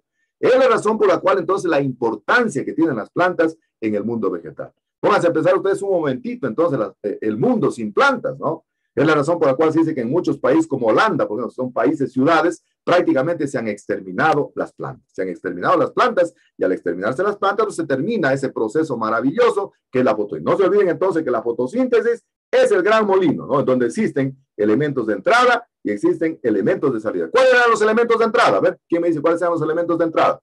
A ver, enumeremos. Energía. Elementos inorgánicos, agua. Agua, CO2 y clorofila. Muy bien. ¿Y cuáles son los outputs o elementos de salida? Las 6 moléculas de oxígeno y 6 de glucosa o sacarosa. Bien, 6 moléculas de oxígeno y 6 moléculas, entonces, en este caso, de glucosa, ¿no es cierto? Entonces, no se olviden aquello nunca. De esa manera no se van a olvidar. Comparamos, entonces, a la fotosíntesis como un gran molino. Es decir, acuérdense como cuando se muerde humas, ¿no? Entrada, choclo, perejil, la cebolla, etcétera, etcétera. Y salida sale la masa. Asimismo, entonces, funciona la fotosíntesis. ¿Cómo se clasifican los plastidios, no? Si los plastidios son tan importantes en el mundo vegetal, los plastidios de todos son inclusiones citoplasmáticas. Los plastidios son inclusiones citoplasmáticas, son organoides citoplasmáticos. Los plastidios, de manera general, por favor, manejemos términos técnicamente, ¿verdad? Yo le dije a ustedes de que es bonito cuando uno ya comienza a crecer académicamente, cuando comienza a hablar bonito, comienza a hablar técnicamente. Los plastidios no son los cloroplastos todavía, ¿verdad? Los plastidios son orgánulos citoplasmáticos que se tiñen de diferentes colores. Y en función del tipo de pigmento, los plastidios pueden clasificarse en dos grandes categorías. Tenemos los plastidios activos y los plastidios inactivos. Recuerden que decíamos que la fotosíntesis es un proceso fisiológico que se produce entonces para poder proporcionar, entonces, que si lo alimento que se almacena en los órganos de reserva. Y ya lo dijo con muchísima propiedad Brian, dice es un proceso fisiológico en donde los elementos inorgánicos se transforman en compuestos orgánicos con un gran desprendimiento de oxígeno. Los plastidios son eso, verán. Los plastidios de manera general son orgánulos citoplasmáticos. Que se tiñen de diferentes colores. En función entonces del pigmento y la función que cumple ese pigmento, los plastidios pueden ser de dos tipos. Pueden ser plastidios activos y pueden ser plastidios inactivos. ¿Qué son los plastidios activos? Anotarán para el glosario, verán. Ustedes son para el glosario. Los plastidios activos son orgánulos citoplasmáticos, ¿no? Que tienen que ver con la fotosíntesis o que son responsables de realizar la fotosíntesis. Entonces, repito, los plastidios activos son orgánulos citoplasmáticos responsables de llevar a cabo el proceso fotosintético. Y en cambio, los plastidios inactivos, igual son orgánulos citoplasmáticos pero que no tienen que ver directamente con la fotosíntesis, sino con el almacenamiento de sustancias. Repito, los plastidios inactivos igual son orgánulos citoplasmáticos que no están directamente relacionados con la fotosíntesis, sino con el almacenamiento de sustancias. A ver, Zaida ahí que me anote para una consultita la próxima semana. Para la próxima semana, anóteme, me consultan qué es el metabolismo, y qué es anabolismo y qué es catabolismo. Anabolismo y catabolismo. ¿Sí escuchó, Zaida? ¿Zaida? Sí, ingeniero. Zaida es mi asistente de cátedra y me está ayudando en esto. Entonces, por favor, consultemos para mañana. Entonces, ¿qué es el metabolismo? Y dentro de eso, ¿qué es el anabolismo y qué es el catabolismo? ¿No? Porque en definitiva los plastidios activos intervienen en eso, ¿no? En la parte del metabolismo celular. Veamos cómo se clasifica. Ah, y otra de una vez. Pero esta sí es para larga data. Esta no es para mañana ni para la otra semana. ¿Cómo se prepara? ¿O qué es una solución porcentaje peso y qué es una solución porcentaje volumen? Zaida, ¿qué es una solución porcentaje peso y qué es una solución porcentaje volumen? Eso tienen que saber porque en función de eso, como les dije en el encuadre, voy a tomar el examen práctico. Más adelante, a ser por media unidad. Pero quiero que sepan, vayan consultando qué es una solución porcentaje peso y porcentaje volumen. ¿Cómo se calcula? ¿Cómo se la determina? Es decir, quiero que me sepan al revés y al derecho qué es una solución porcentaje peso y porcentaje volumen. ¿Cómo se prepara? ¿Me anotó, Zaida? ¿Zaida? Ya, lo del metabolismo para mañana. Lo de las soluciones porcentaje peso y porcentaje volumen, eso es de larga data, es para más adelante, ¿no? ¿Cómo se clasifican los plastidios activos? Decíamos que los plastidios activos son aquellos que tienen pigmentos que están directamente relacionados con la fotosíntesis. Si el pigmento tiene una coloración roja, se denominan rodoplastos. Fíjense, los rodoplastos, entonces, son plastidios activos que desarrollan la fotosíntesis. ¿En qué tipo de organismos? Generalmente lo desarrollan en las algas rodopícias. Pero el pigmento que tapa, que enmascara, que camufla la clorofila, se llama ficoeritrina. Es decir, la ficoeritrina es un pigmento que tapa, que enmascara, que cubre a las algas rojas. Entonces, fíjense, las algas rojas, ustedes han visto algunos croton también que hay que tienen unas hojas rojas, son plantas autótrofas, porque tienen plastidios activos, sino que el pigmento, que normalmente es de color verde, está realmente tapado, está camuflado por un pigmento llamado ficoeritrina. Primera clasificación de los plastidios activos. Rodoplastos, se encuentran en las algas rojas o algas rodopíceas. El segundo tipo de plastidios activos, en cambio, son los feoplastos, que se encuentran en las algas feofíceas o algas pardas. Y en cambio aquí el pigmento que enmascara, que tapa a la clorofila, se llama fucosantina. La fucosantina, pondrán eso en el glosario, ustedes no son para el glosario, verán. Fucosantina es el pigmento que enmascara la clorofila en las algas feofíceas o algas pardas. El ficoeritrina, pigmento que tapa o enmascara a la clorofila en las algas rodopíceas o algas rojas. Y en los cloroplastos son plastidios activos. Pero ¿cuál es el pigmento que existe en los cloroplastos? Es la clorofila. Y es el que más abunda en la naturaleza. Y tiene una coloración verde. Tiene una coloración verde. Pero nosotros siempre hemos pensado que los plastidios activos los confundimos con cloroplastos y que tienen clorofila. Son los únicos. No. También tenemos en las algas rodopíceas, en donde el pigmento se llama ficoeritrina y tapa la clorofila, y los feoplastos, que en las algas feofíceas o algas pardas, que el pigmento tapa, en cambio, la fucosantina. Pero la que nosotros observamos en mayor cantidad son los cloroplastos, es decir, aquellos que tienen clorofila y que dan el color verde y que se encuentra en la mayor cantidad de vegetales en el mundo vegetal. ¿Qué son en cambio los plastidios inactivos? Decíamos que son aquellos que no intervienen en el proceso fotosintético. Tienen pigmentos, pero cumplen otras funciones. Por ejemplo, pueden ser cromoplastos.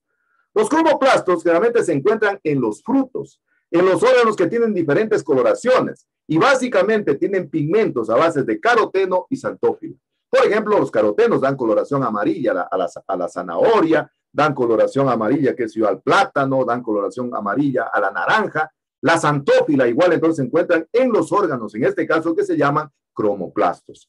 Y tenemos los leucoplastos, igual son plastidios pero inactivos, es decir, son inclusiones citoplasmáticas, pero que en donde el pigmento, de acuerdo a lo que almacenan, toma diferentes nombres. Por ejemplo, pueden haber leucoplastos que se llaman amiloplastos. Los amiloplastos son los que almacenan almidón. Los proteinoplastos son los que almacenan proteínas. Los lipidoplastos son los que almacenan lípidos. Entonces, durante el metabolismo celular. Entonces, para la próxima clase, para la clase de mañana, me consultan qué es el metabolismo celular, qué pasa en el anabolismo y qué pasa en el catabolismo celular, ¿sí? Entonces, repetimos, los leucoplastos son plastidios inactivos, ¿no es cierto? Que se encuentran igual regados en el citoplasma, no tienen que ver con la fotosíntesis, más se encargan del almacenamiento de sustancias. Cuando almacenan almidón se llaman amiloplastos, cuando almacenan proteínas se llaman proteinoplastos y cuando almacenan lípidos se llaman lipidoplastos. Entonces, los plastidios en general son orgánulos citoplasmáticos que se tiñen de diferentes colores o tienen diferentes pigmentos. Son plastidios activos cuando intervienen en el proceso de la fotosíntesis y son plastidios inactivos cuando almacenan sustancias de reserva. Por eso decíamos que la fotosíntesis es un proceso fisiológico, dijo Brian, con muchísima propiedad, ¿no? En donde hace una transformación de compuestos inorgánicos en compuestos orgánicos en presencia de la luz y del oxígeno, ¿no es cierto? Entonces, cuando es un proceso fisiológico, decimos que existe una transformación de compuestos durante el proceso metabólico.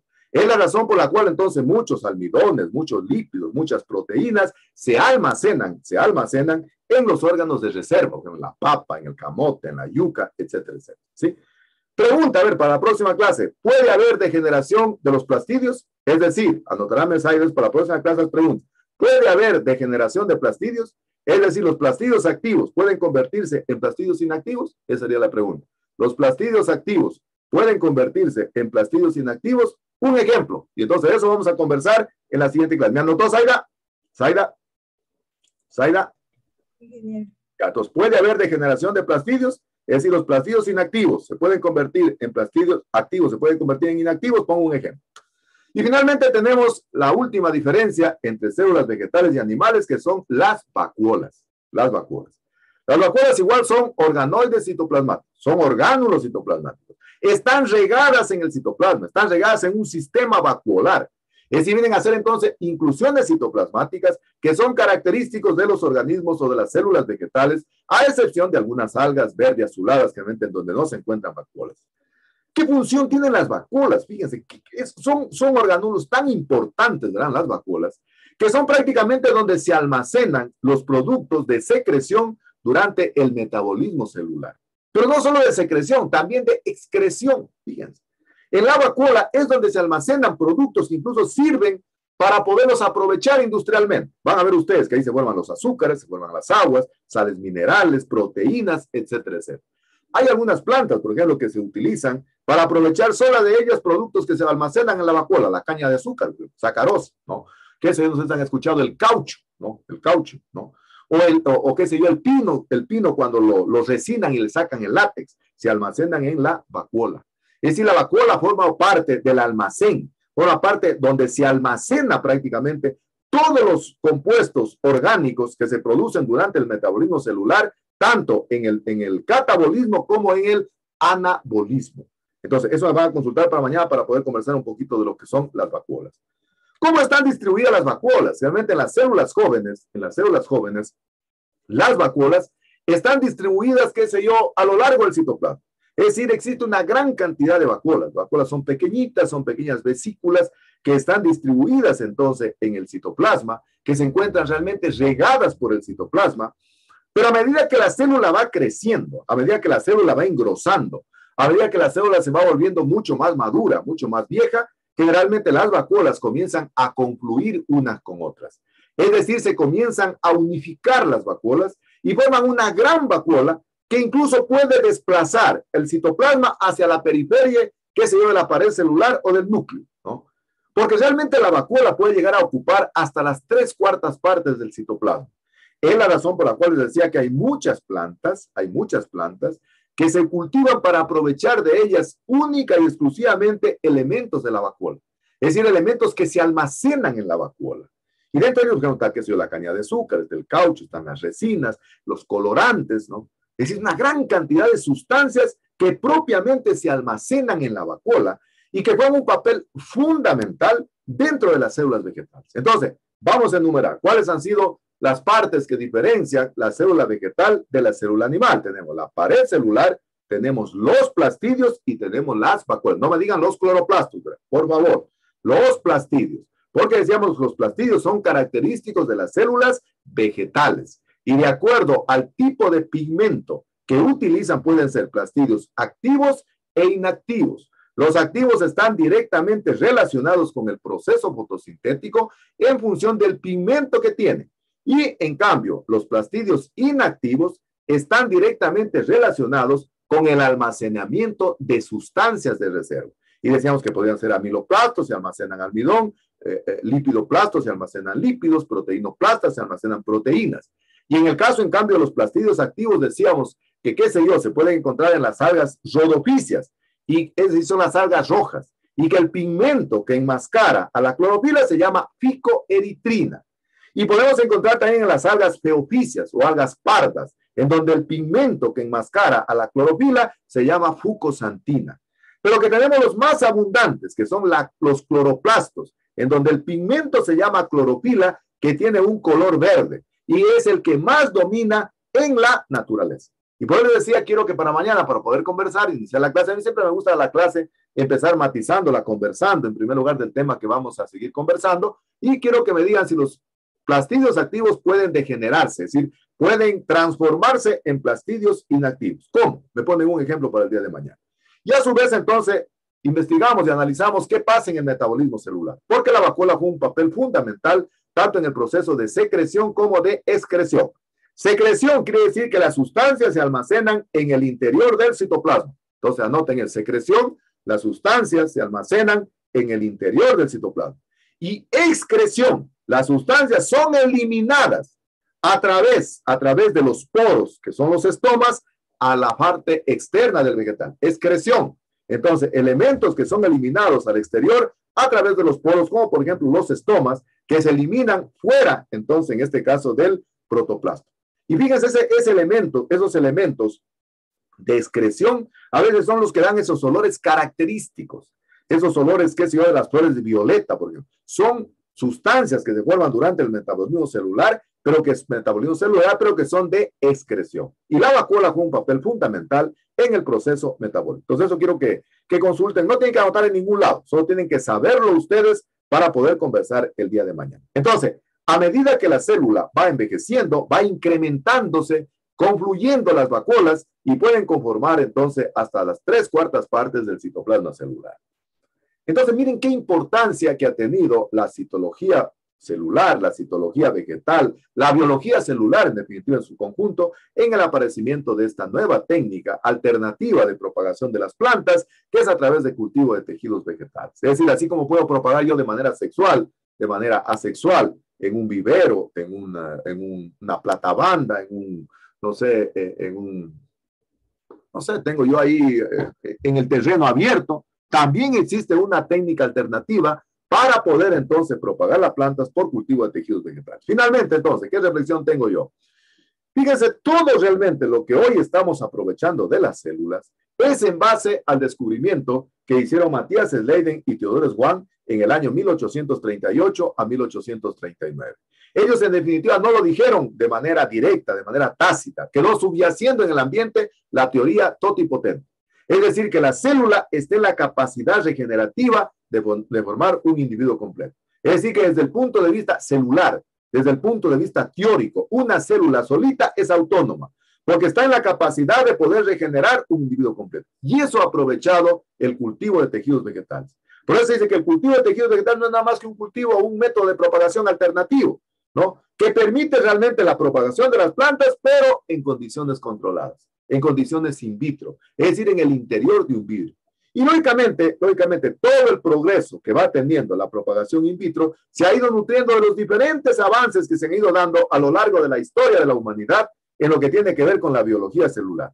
Desde el descubrimiento que hizo Aristóteles, 384, 322 a.C., que él decía que todos los seres vivos, animales y plantas, estaban conformados por algunos elementos comunes.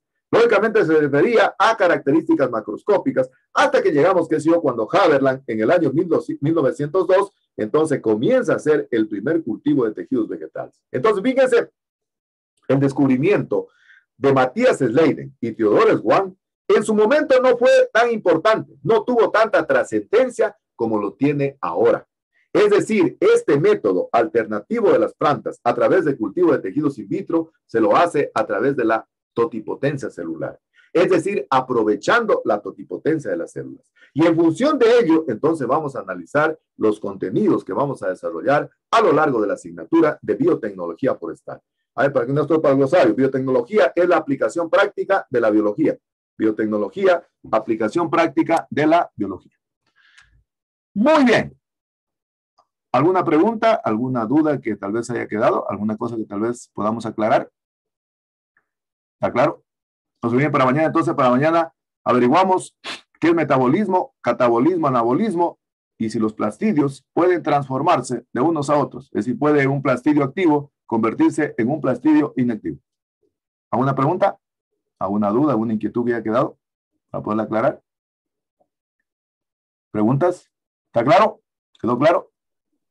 Sí. Sí. Muy bien. Además, hemos hecho un recorderis, más es para reforzar un poco la prueba diagnóstica. Esa es la finalidad de la prueba diagnóstica, por eso yo no la paso generalmente que forma parte de un insumo de calificación de la asignatura, porque a mí me gusta realmente reforzar este tipo de conocimientos. Y por eso les decía a ustedes en el encuadre de que para mí juega un papel fundamental el conocimiento de biología, el conocimiento de fisiología, que vamos a ir viéndolo a lo largo de la asignatura.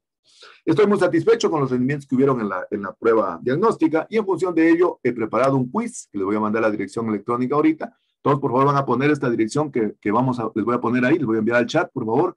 Todos pongamos en su computadora esta dirección, entremos a esta dirección porque vamos a desarrollar en este momento, en estos minutos que nos quedan, vamos a desarrollar un quiz. Me avisan que todos vayan ingresando por favor a esta dirección porque vamos a entrar en un quiz, Entonces, por favor, comencemos a registrarnos en el quiz. Cuando iniciemos, por favor, a ver, vayamos ingresando. Bien, ya ingresó Dania. Gracias, Dania. Dania ya ingresó. A ver, ingresemos los demás, por favor.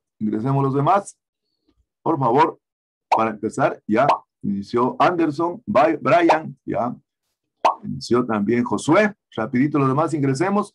Vamos a hacer un quiz para realmente hacer un contexto, un contraste con la evaluación diagnóstica. Eso a mí me interesa. Anderson te ingresó. Los demás, por favor, ingresamos rapidito. Ya está Mitzi. Ya tengo 6. Faltan los demás, por favor. Son 11, porque esta vez Enid me pidió permiso. A ver, los demás, por rapidito para iniciar este quiz que vamos a hacer. Leerán bien las preguntas. Hay la posibilidad de regresar a la pregunta anterior. Hay un comodín. Vamos a hacer un quiz. A ver, los demás, por favor. Los demás me falta, ahí está Oscar, ya está Luis.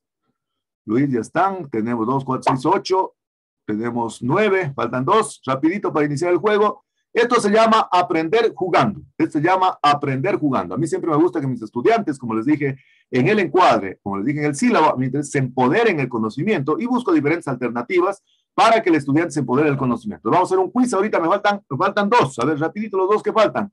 Está Oscar, está Luis, está Brigitte, está Mitzi, Josué, Brian, Dania, Brian, Anderson, me falta Zaida, por favor. Y me falta Andrea. Los 2 me faltan, rapidito. Andrea y Zaida. ¿Sí? No le escucho. Sí, sino que mi internet está demasiado lento. Allá. Bueno, a ver, entonces, tratemos de ver si ingresamos. Una vez que iniciamos entonces el juego, lean bien las preguntas, vamos a iniciar jugando y vamos a ver realmente si los resultados de la prueba diagnóstica se contrastan o se repiten. Ya, gracias, Zaida, ya ingresó Andrea, gracias, ya están todos. Entonces, vamos a dar inicio a este juego, que es aprender jugando, sobre conocimientos de la asignatura para contrastar con los resultados de la evaluación diagnóstica y vamos a ver quién gana en este juego. Entonces, vamos a empezar. Iniciamos el juego. En 5 segundos inicia. Leerán bien las preguntas y a los resultados. Muy bien. Vamos entonces. Vamos a quitar la musiquita. Ya. Empezamos contestando las preguntas. Están todos en 0. Vamos a empezar. A medida que van llenando las preguntas, entonces se va incrementando el score. Muy bien. En este momento Luis ya tiene 870 puntos. Pasa a liderar de igual manera 830 tiene Oscar en segundo lugar, tercero Mitzi con 800 puntos, va en tercer lugar, los demás compañeros todavía no logran integrarse, está liderando la tabla de posiciones del quiz de aprender jugando, Luis con 870 puntos, en este momento Brigitte llega a 660 en el cuarto lugar, Luis sigue con 870. Luis se fue realmente a 1590. Oscar está en segundo lugar. 1540 Oscar. Mitzi en tercer lugar con 800 puntos. También sube Brian a 800 puntos. Cuarto lugar. 660 Brigitte. A ver los demás, por favor. Vayamos avanzando. En este momento Luis sigue liderando la tabla de posiciones con 2.400 puntos. Oscar está en segundo lugar con 1.540. Tercero subió Anderson, 1.490. Subió Anderson, 2.430, lo desplazó a Luis al segundo lugar. Oscar subió al segundo lugar, está empatado con Anderson, 2.430 puntos. Vamos a ver quién gana este quiz, que vamos a contrastar con los resultados de la prueba diagnóstica, que estamos aprendiendo jugando, ¿no? Estamos aprendiendo jugando. 2.430 están Oscar y Anderson en primer lugar, lo desplazaron a Luis, que estaba en primer lugar, está con 2.400, pero en este momento Oscar pasa al primer lugar con 3.260 puntos, lo desplaza a Anderson al segundo lugar con 2.430, en este momento Brian Tigre entra con 2.490 al segundo lugar, sigue Oscar en 3.260 puntos en primer lugar, Anderson está en tercer lugar y subió Anderson al segundo lugar, 3.240, lo despoja a Brian del tercero al segundo con 2.490 puntos. Seguimos 4.100, sigue liderando la tabla de posiciones. Oscar, Anderson 3.240, Dania 3.160. En este momento vuelve a cambiarse, a modificarse la tabla de posiciones. Oscar tiene 4.900 puntos, Anderson tiene 4.180, Dania subió al tercer lugar, 3.160. Luis está en 3.110. Luis, que estaba en primer lugar, cuarto lugar. Zaida está subiendo peligrosamente, 2.810. En este momento Josué sube a 3.040. Pero sigue Oscar manejándose en primer lugar. La terna, ¿cómo sigue? Oscar 5.960. Anderson 5.920. Dania 4.000. Dania subió a 4.000 al tercer lugar, pero en este momento Josué sube al cuarto lugar con 3.880 puntos. Zaida está en quinto lugar ya. En este momento Brian subió al tercer lugar, Brian Tigre 4.310. Sigue en el primer lugar. Oscar con 6.950, Anderson con 5.920, Brian Tigre tercer lugar 4.310, Mitzi subió al cuarto lugar 4.100. Lean bien las preguntas, hay un comodín, pueden regresar incluso una pregunta, tal vez para poderla modificar y nos va a permitir subir en puntaje. Oscar está liderando largo la tabla de posiciones con 7.910, lo sigue Anderson con 5.920, Brian Tigre. En este momento Zaida sube al tercer lugar. Excelente Zaida, fabuloso, 4.380. Lo desplazó al cuarto lugar a Brian Tigre, 4.310. Mitzi está en quinto lugar, 4.010. Dania, 4.000. Luis bajó al sexto lugar de lo que estaba en primer lugar, está en sexto lugar. Están liderando el torneo en este momento. Oscar, 8.710. Se fue largo, Oscar. Anderson Granda, 6.780. Brian nuevamente vuelve a recuperar su tercer lugar, 4.910 puntos. Luis volvió a subir, cuarto lugar, 4.900. Mitzi sube al tercer lugar, qué lindo, 4.940, qué hermoso. Estamos aprendiendo, jugando, chicos, a través de un quiz, en donde realmente el objetivo fundamental es de que mis estudiantes se empoderen del conocimiento. Recuerden que el tiempo está ya por terminar, donde van completando ya. Oscar está por completar todo el tiempo, ¿no? Está en 10.810. Anderson lo sigue de cerquita con 7.550, pero en este momento Brian Tigre nuevamente comienza a recuperarse, 5.790. En este momento Luis peligrosamente recupera su tercer lugar, 5.840. Anderson segundo, 7.570. Oscar, 10.810.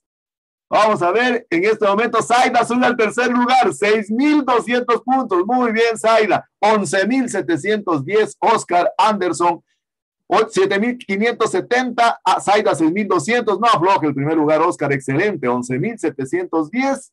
Anderson, 7.570.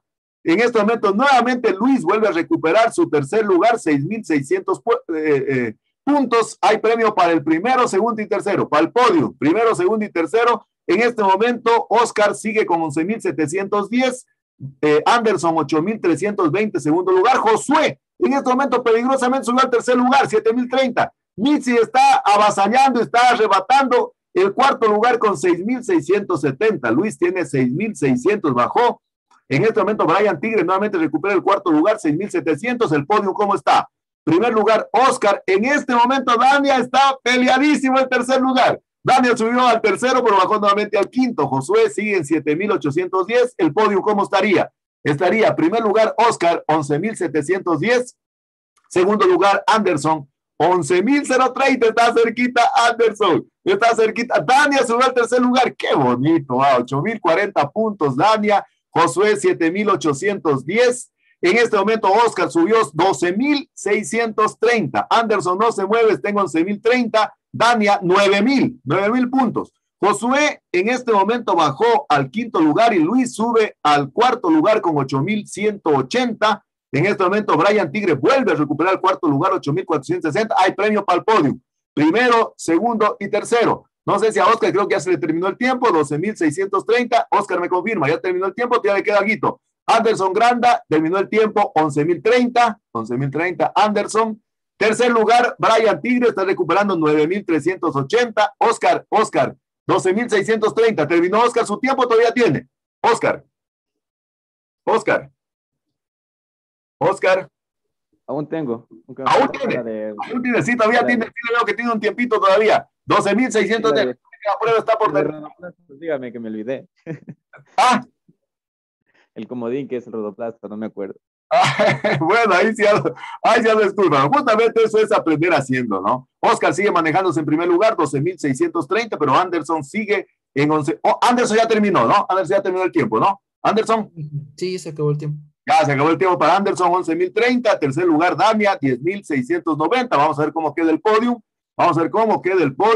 Luis, 10.030. Quinto, Brian Tigre, 9.900. Se le acabó, tiene a Brian, se le acabó a Luis. Dania tiene todavía un tiempito. Dania tiene tiempo. ¿O ya se le terminó también? Dania, ¿sí me está escuchando, Dania? Dania. Sí, ingeniero. ¿Todavía tiene tiempo o ya no? Creo. Ya no tiene tiempo, ¿no? Ya, entonces, en este momento vamos a ir viendo los resultados. Entonces, los resultados quedaron establecidos de la siguiente manera. Vamos a ver entonces cómo quedaron los resultados. Primer lugar, Oscar con 12.630 puntos, medalla de oro. Segundo lugar, Anderson Granda, medalla de plata, 11.030. Aunque Dania sigue creciendo un poquito, está en tercer lugar con 10.690 puntos. Ya prácticamente nadie los puede alcanzar porque ya los demás terminaron su tiempo. Entonces, el podium quedaría de la siguiente manera. A ver, todavía aquí está subiendo un poquito. Andrea subió al séptimo lugar. A ver, entonces repito los puestos, repito las posiciones, ¿no? Las posiciones entonces quedaron determinadas de las... Sí, dígame. Es que a mí se me cerró que si lo vuelvo a cargar que hay que empezar de nuevo todito. Está terminando el tiempo. Es que el tiempo es el que está programado por el quiz. En este momento, Dania subió al segundo lugar. Lo desplazó a Anderson al tercer lugar y el podium entonces queda establecido y todavía tiene chance de subir. Dania tiene chance de subir tal vez al primer lugar. En el primer lugar siguen al momento Oscar, 12.630. Dania se le terminó el tiempo, tú ya tiene. Dania.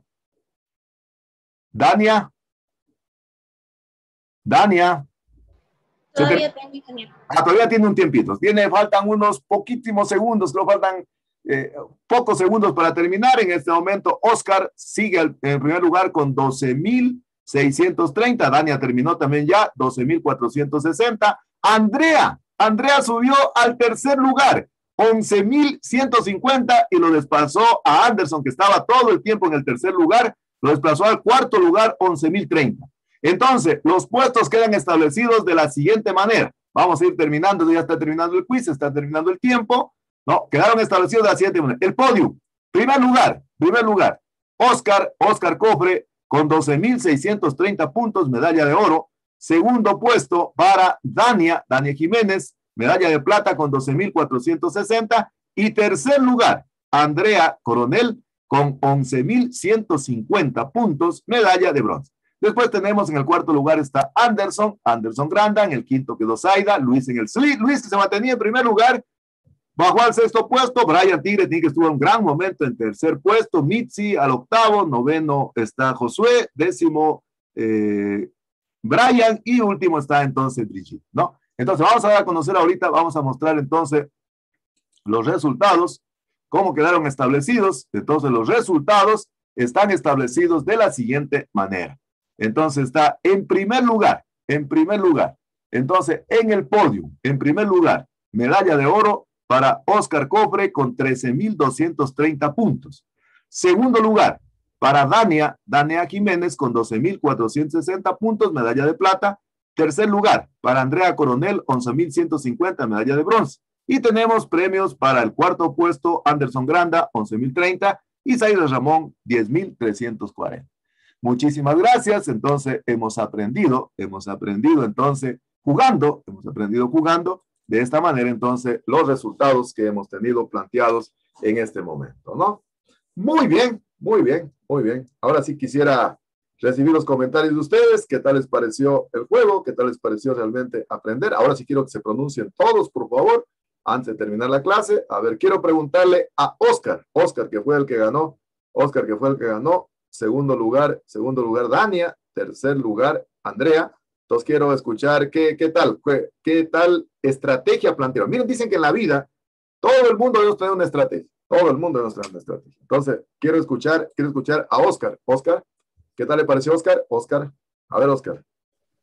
Ya, bueno, quiero agradecer a toda la gente que me apoyó. Estoy muy feliz de haber ganado. Bueno, fue una actividad realmente muy diferente a todas las que hemos hecho. Nunca lo he hecho. Me pareció muy emocionante. Usted también le daba ese toque de suspenso como narrador de fútbol. Me encanta. Sincero, en un momento cuando mis compañeros se empezaban a acercar, me puse hasta nervioso y empecé a errar preguntas. ¿Ya? Y entonces, bueno, me dieron algunos potenciadores de algunos comodines que pude repetir una pregunta que fallé y bueno, tomé la delantera. Perfecto, Oscar, excelente. Lo felicito, Oscar, extraordinario su desempeño y prácticamente tuvo una estrategia muy buena, ¿no? De ir recurriendo a los comodines, ¿no? El objetivo mío, miren, como yo les dije a ustedes en el encuadre, mi objetivo es que ustedes aprendan. Nada más. A mí no me interesa, créanmelo. A mí, como yo siempre les he dicho a ustedes, aquí estamos en esta vida, no para impresionar a nadie. Aquí prácticamente no somos de los que queremos impresionar, que en la primera clase, a mí me daba tanta pena la semana anterior que unos estudiantes de los cursos iniciales, hombre, me pedían consejos para cómo hacer un proyecto de investigación. Que en la primera clase le van disparando a aquello. No puede ser. Si yo no conozco mi grupo meta, mis estudiantes, no puedo empezar clase. Entonces, a mí me interesa que mis estudiantes aprendan. Y para eso realmente trato de instrumentar las mejores metodologías para que puedan aprender. Por ejemplo, en la próxima clase voy a preparar en cambio unas preguntas introductorias para que darles tiempo para que me puedan contestar cosas elementales de lo que estamos estudiando, que es de fundamental importancia, ¿no? Quiero escuchar en cambio el criterio de Dania. Ahora ya digo bien, Dania. Dania, ¿qué tal le pareció la técnica? ¿Qué tal le pareció el trabajo del quiz? Pues ingeniero, me pareció un poco divertido y usted iba narrando todo como si fuera un partido de fútbol. Ajá. ¿Qué estrategia planteó Dania? ¿Qué estrategia planteó Dania? Pues más o menos me iba acordando y también tuve la oportunidad de 2 comodines. Lindo, buenazo. Muy bien, la felicito, mi estimada Dania. ¿De dónde se comunica usted, Dania? ¿De dónde se comunica? De la ciudad de Machala, ingeniero. Machala, sí, estuve viendo. Yo siempre me gusta estar revisando aquello para ver cómo están sus conexiones, ¿no? Muy bien, excelente, Dania, la felicito, extraordinario. Mi objetivo es que aprendan. Y si puedo realmente ver la posibilidad de que aprendan jugando, mucho mejor. Quiero escuchar, en cambio, ahora a Andreita, que quedó en tercer lugar, y que ella estaba realmente cada vez arrebatando a los punteros, ¿no? Y llegó al tercer lugar. A ver, mi estimada Andreita, ¿cómo fue? ¿Qué tal le pareció la experiencia?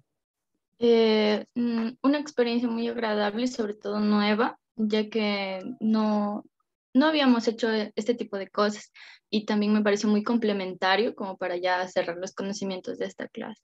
Perfecto. Muchísimas gracias, Andreita. Dios les pague. Muchas gracias.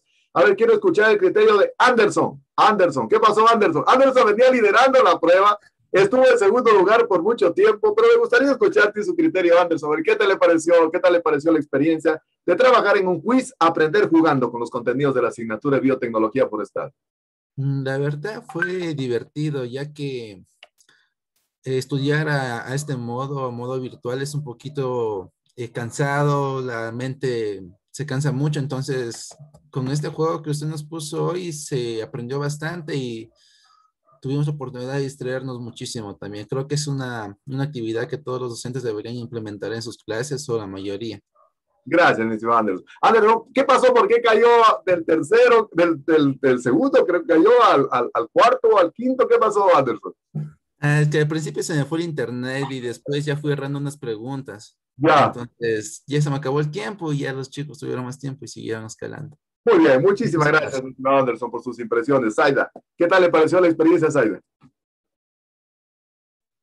Ya, estuvo bonita, es una nueva metodología y como dijo mi compañero, nos ayuda bastante, ya que nos ayuda también a estar un poco más atentos para poder responder las preguntas y eso.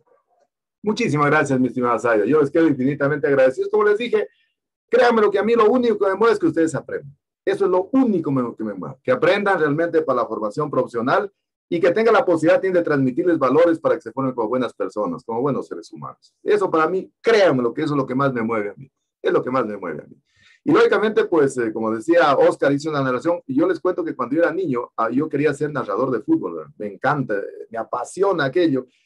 Yo me acuerdo que incluso en Calera, donde yo soy, de Malacatzpul, para arriba, que les contaba a ustedes, yo me imaginaba partidos de fútbol. Lógicamente que yo soy hincha de Barcelona, ¿no? Todos los partidos ganaba siempre Barcelona, y por goleada y todas cuestiones. Y yo me inventaba cosas, ¿no? Entonces, para mí es un verdadero gusto, un placer. Bueno, por favor, mis clases, cuando yo doy clases, siempre son muy interactivas para que vayan anotando los términos del glosario. Pero por favor, si alguien algún rato tal vez no logra anotar algún término, al final me lo dice, o en este momento pueden decirme, ingeniero, no nos quedó claro tal término, lo vuelvo a definir, ¿no?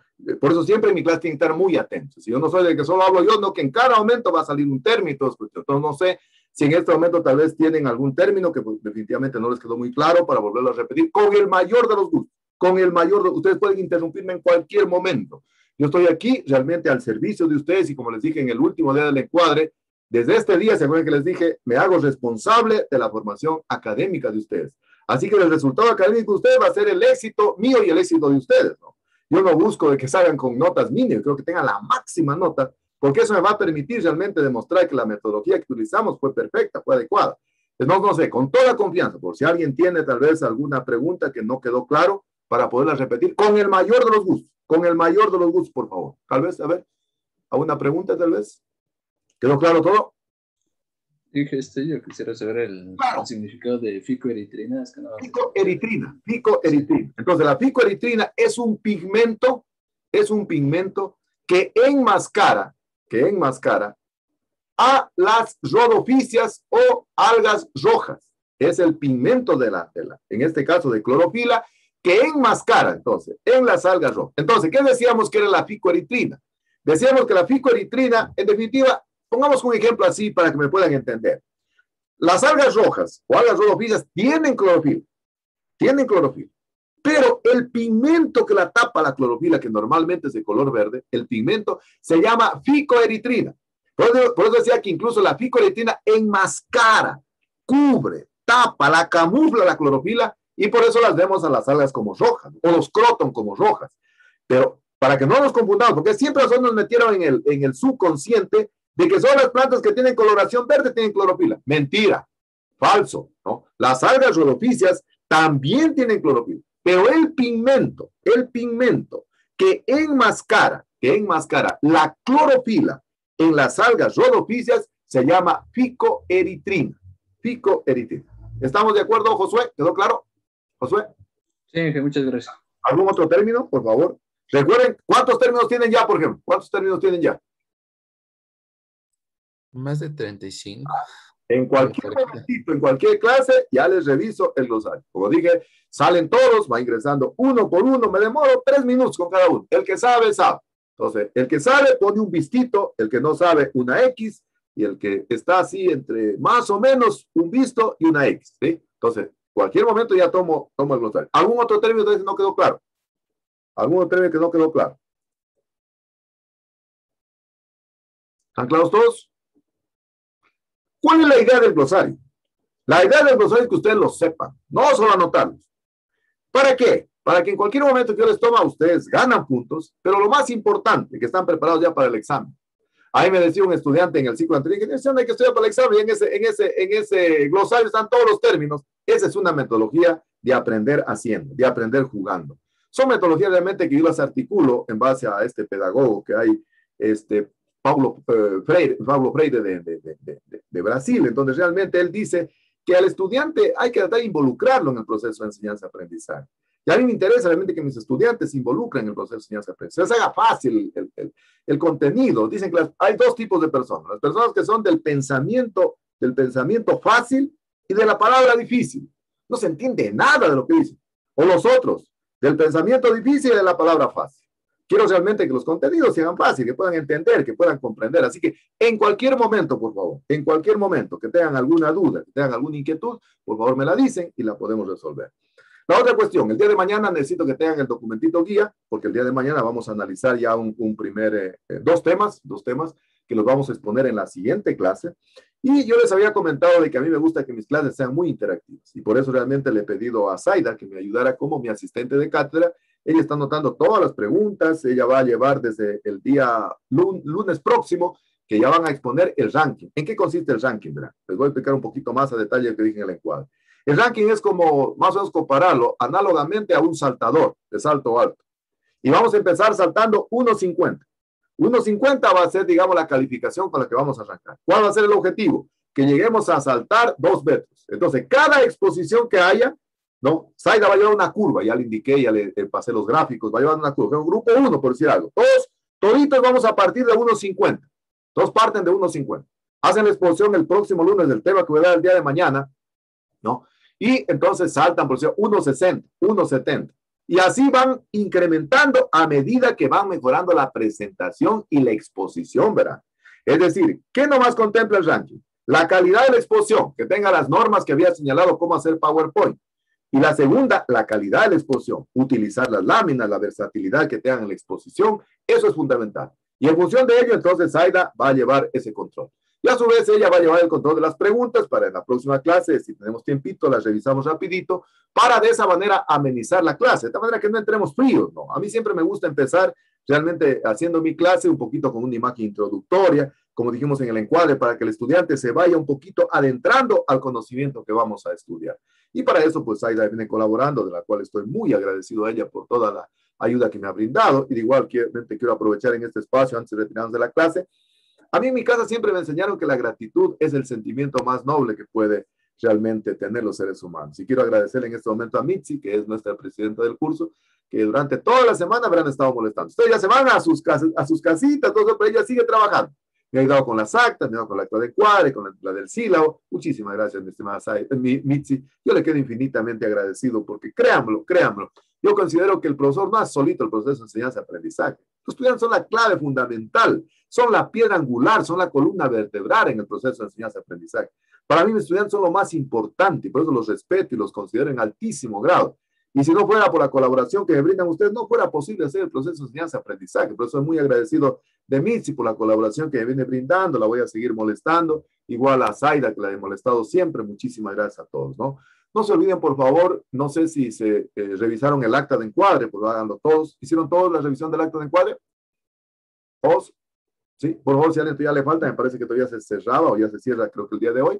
Sí, eso es importante, que lo pueden hacer. Bien, entonces, pues, si no hay más, si Dios lo permite, entonces nos vemos la próxima clase, que es el día de mañana, a partir de las 10:30 de la mañana. No se olviden lo que yo siempre digo, que el conocimiento, el esfuerzo y las actividades son la clave del éxito. Conocimiento, esfuerzo y actividades son la clave del éxito. Y les decía a ustedes que el esfuerzo de ahora es el éxito del mañana. Y el éxito siempre viene acompañado de una dosis de ese conocimiento, de esfuerzo y de actividad. Para no quedarnos solo en los sueños, porque dicen que por los sueños se suspira, pero por las metas se trabaja. Es decir, hay que acompañar a los sueños, hay que acompañarle trabajo para ir realmente cumpliendo la meta, pero sin impresionar a nadie, sino inspirando confianza, amor, cariño, ternura, solidaridad, que es de fundamental importancia. Yo siempre les digo, siendo humildes, pero no humillados. Ojo, ¿verdad? Siendo humildes, pero no humillados. Siendo grandes, pero no agrandados, ¿no? hay que creerse lo que uno sabe, pero sin ser creído, ¿verdad? Manejemos el perfil más bajo que puede existir, estimadísimas señoritas, señores estudiantes. Es decir, mientras uno más bajo perfil tenga, créanmelo, que ni siquiera va a ser perceptible para los demás. Hay mucha gente que dice que a veces las cosas buenas se destruyen las personas por las malas energías de los otros, ¿no? Entonces, seamos realmente imperceptibles, que los demás reconozcan mejor el esfuerzo suyo, no porque usted se lo diga, sino porque realmente esté demostrando lo que usted realmente es como persona, como ser humano. Porque ustedes saben, como siempre les digo, la alabanza es mejor en boca ajena que en boca propia. No se olviden lo que dijo Robert Ford, ¿no? Calidad significa hacer lo correcto cuando nadie me está mirando. Yo tengo el inmenso privilegio de trabajar con seres humanos extraordinarios como ustedes, que están pendientes de la clase, están interesados en las clases, responsabilizan realmente de su formación académica, que es de fundamental importancia. Y también había dicho que para poder tener éxito en un proceso de enseñanza-aprendizaje, primero la atención. En función de la atención viene la comprensión, la motivación y la emoción. Primero, entonces, atención, comprensión, motivación y emoción. Y decíamos que la emoción forma parte del pegamento de la memoria. La emoción es la que a nosotros nos permite mantenernos vivos.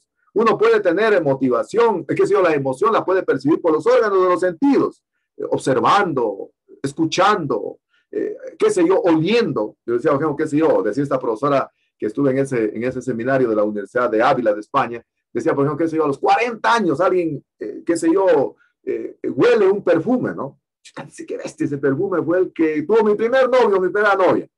Es decir, la emoción es el pegamento de la memoria. Es el pegamento de la memoria. Y no se olviden, chicos, lo que siempre les digo, nomenclemos. Lo que no se nomencla no existe. Solo lo que se nomencla existe. Porque el amor no puede prescindir de las palabras. Nunca nos olvidemos de las dos cosas, gratitud y amor. Hagámoslo, chicos. Créanmelo que la sociedad vive en crisis por aquello. A mí me da tanta pena cuando yo veo que solo en el Día de la Madre, solo en el Día del Amor, manifestamos frases de amor, manifestamos actos de amor. Debe ser todos los días. Ayer las redes sociales estaban invadidas, estaban prácticamente cundidas de actividades por el Día de la Madre. Yo pienso que el día de hoy deben haber amanecido todos los platos sucios y pobre madre debe estar lavando. No puede ser así, ¿no? Tiene que ser todos los días. Nunca nos olvidemos. Y siempre vamos a hacer al inicio de cada clase un pequeño testimonio que nos cuenten los que faltan, por ejemplo, de la importancia que es nuestra familia, de la importancia realmente de tener, fíjense que esta pandemia nos ha dejado algunas cosas positivas, ¿no? Algunas lecciones positivas, de realmente recuperar el núcleo más importante de la sociedad, que es la familia. Qué lindo, ¿eh? Qué lindo saber que están, qué sé yo, rodeados de lo que más aman, de lo que más adoran, de lo más que quieren en la vida. Así que no se olviden de aquello, ¿no? Bien, entonces, si Dios lo permite, pues nos estamos viendo el día de mañana. Que les vaya extraordinariamente bien, que tengan una excelente semana, tanto en el plano personal, en el plano familiar y en el plano académico. Que Dios les permita vernos entonces el día de mañana. Hasta luego, que estén muy bien. Ingeniero, ¿sí me podría ayudar con lo que le estaba comentando ayer del comité científico? Ya me pongo a buscar, ya le envío con todo gusto, Miss, con el mayor de los gustos. Ya las felicito por esa actividad que están haciendo. No se preocupe, tranquilo. Entonces, yo lo permito, nos vemos el día de mañana. Hasta luego, que estén muy bien. Hasta luego, ingeniero, gracias. Hasta luego, que estén muy bien. Gracias, chicos, que estén muy bien.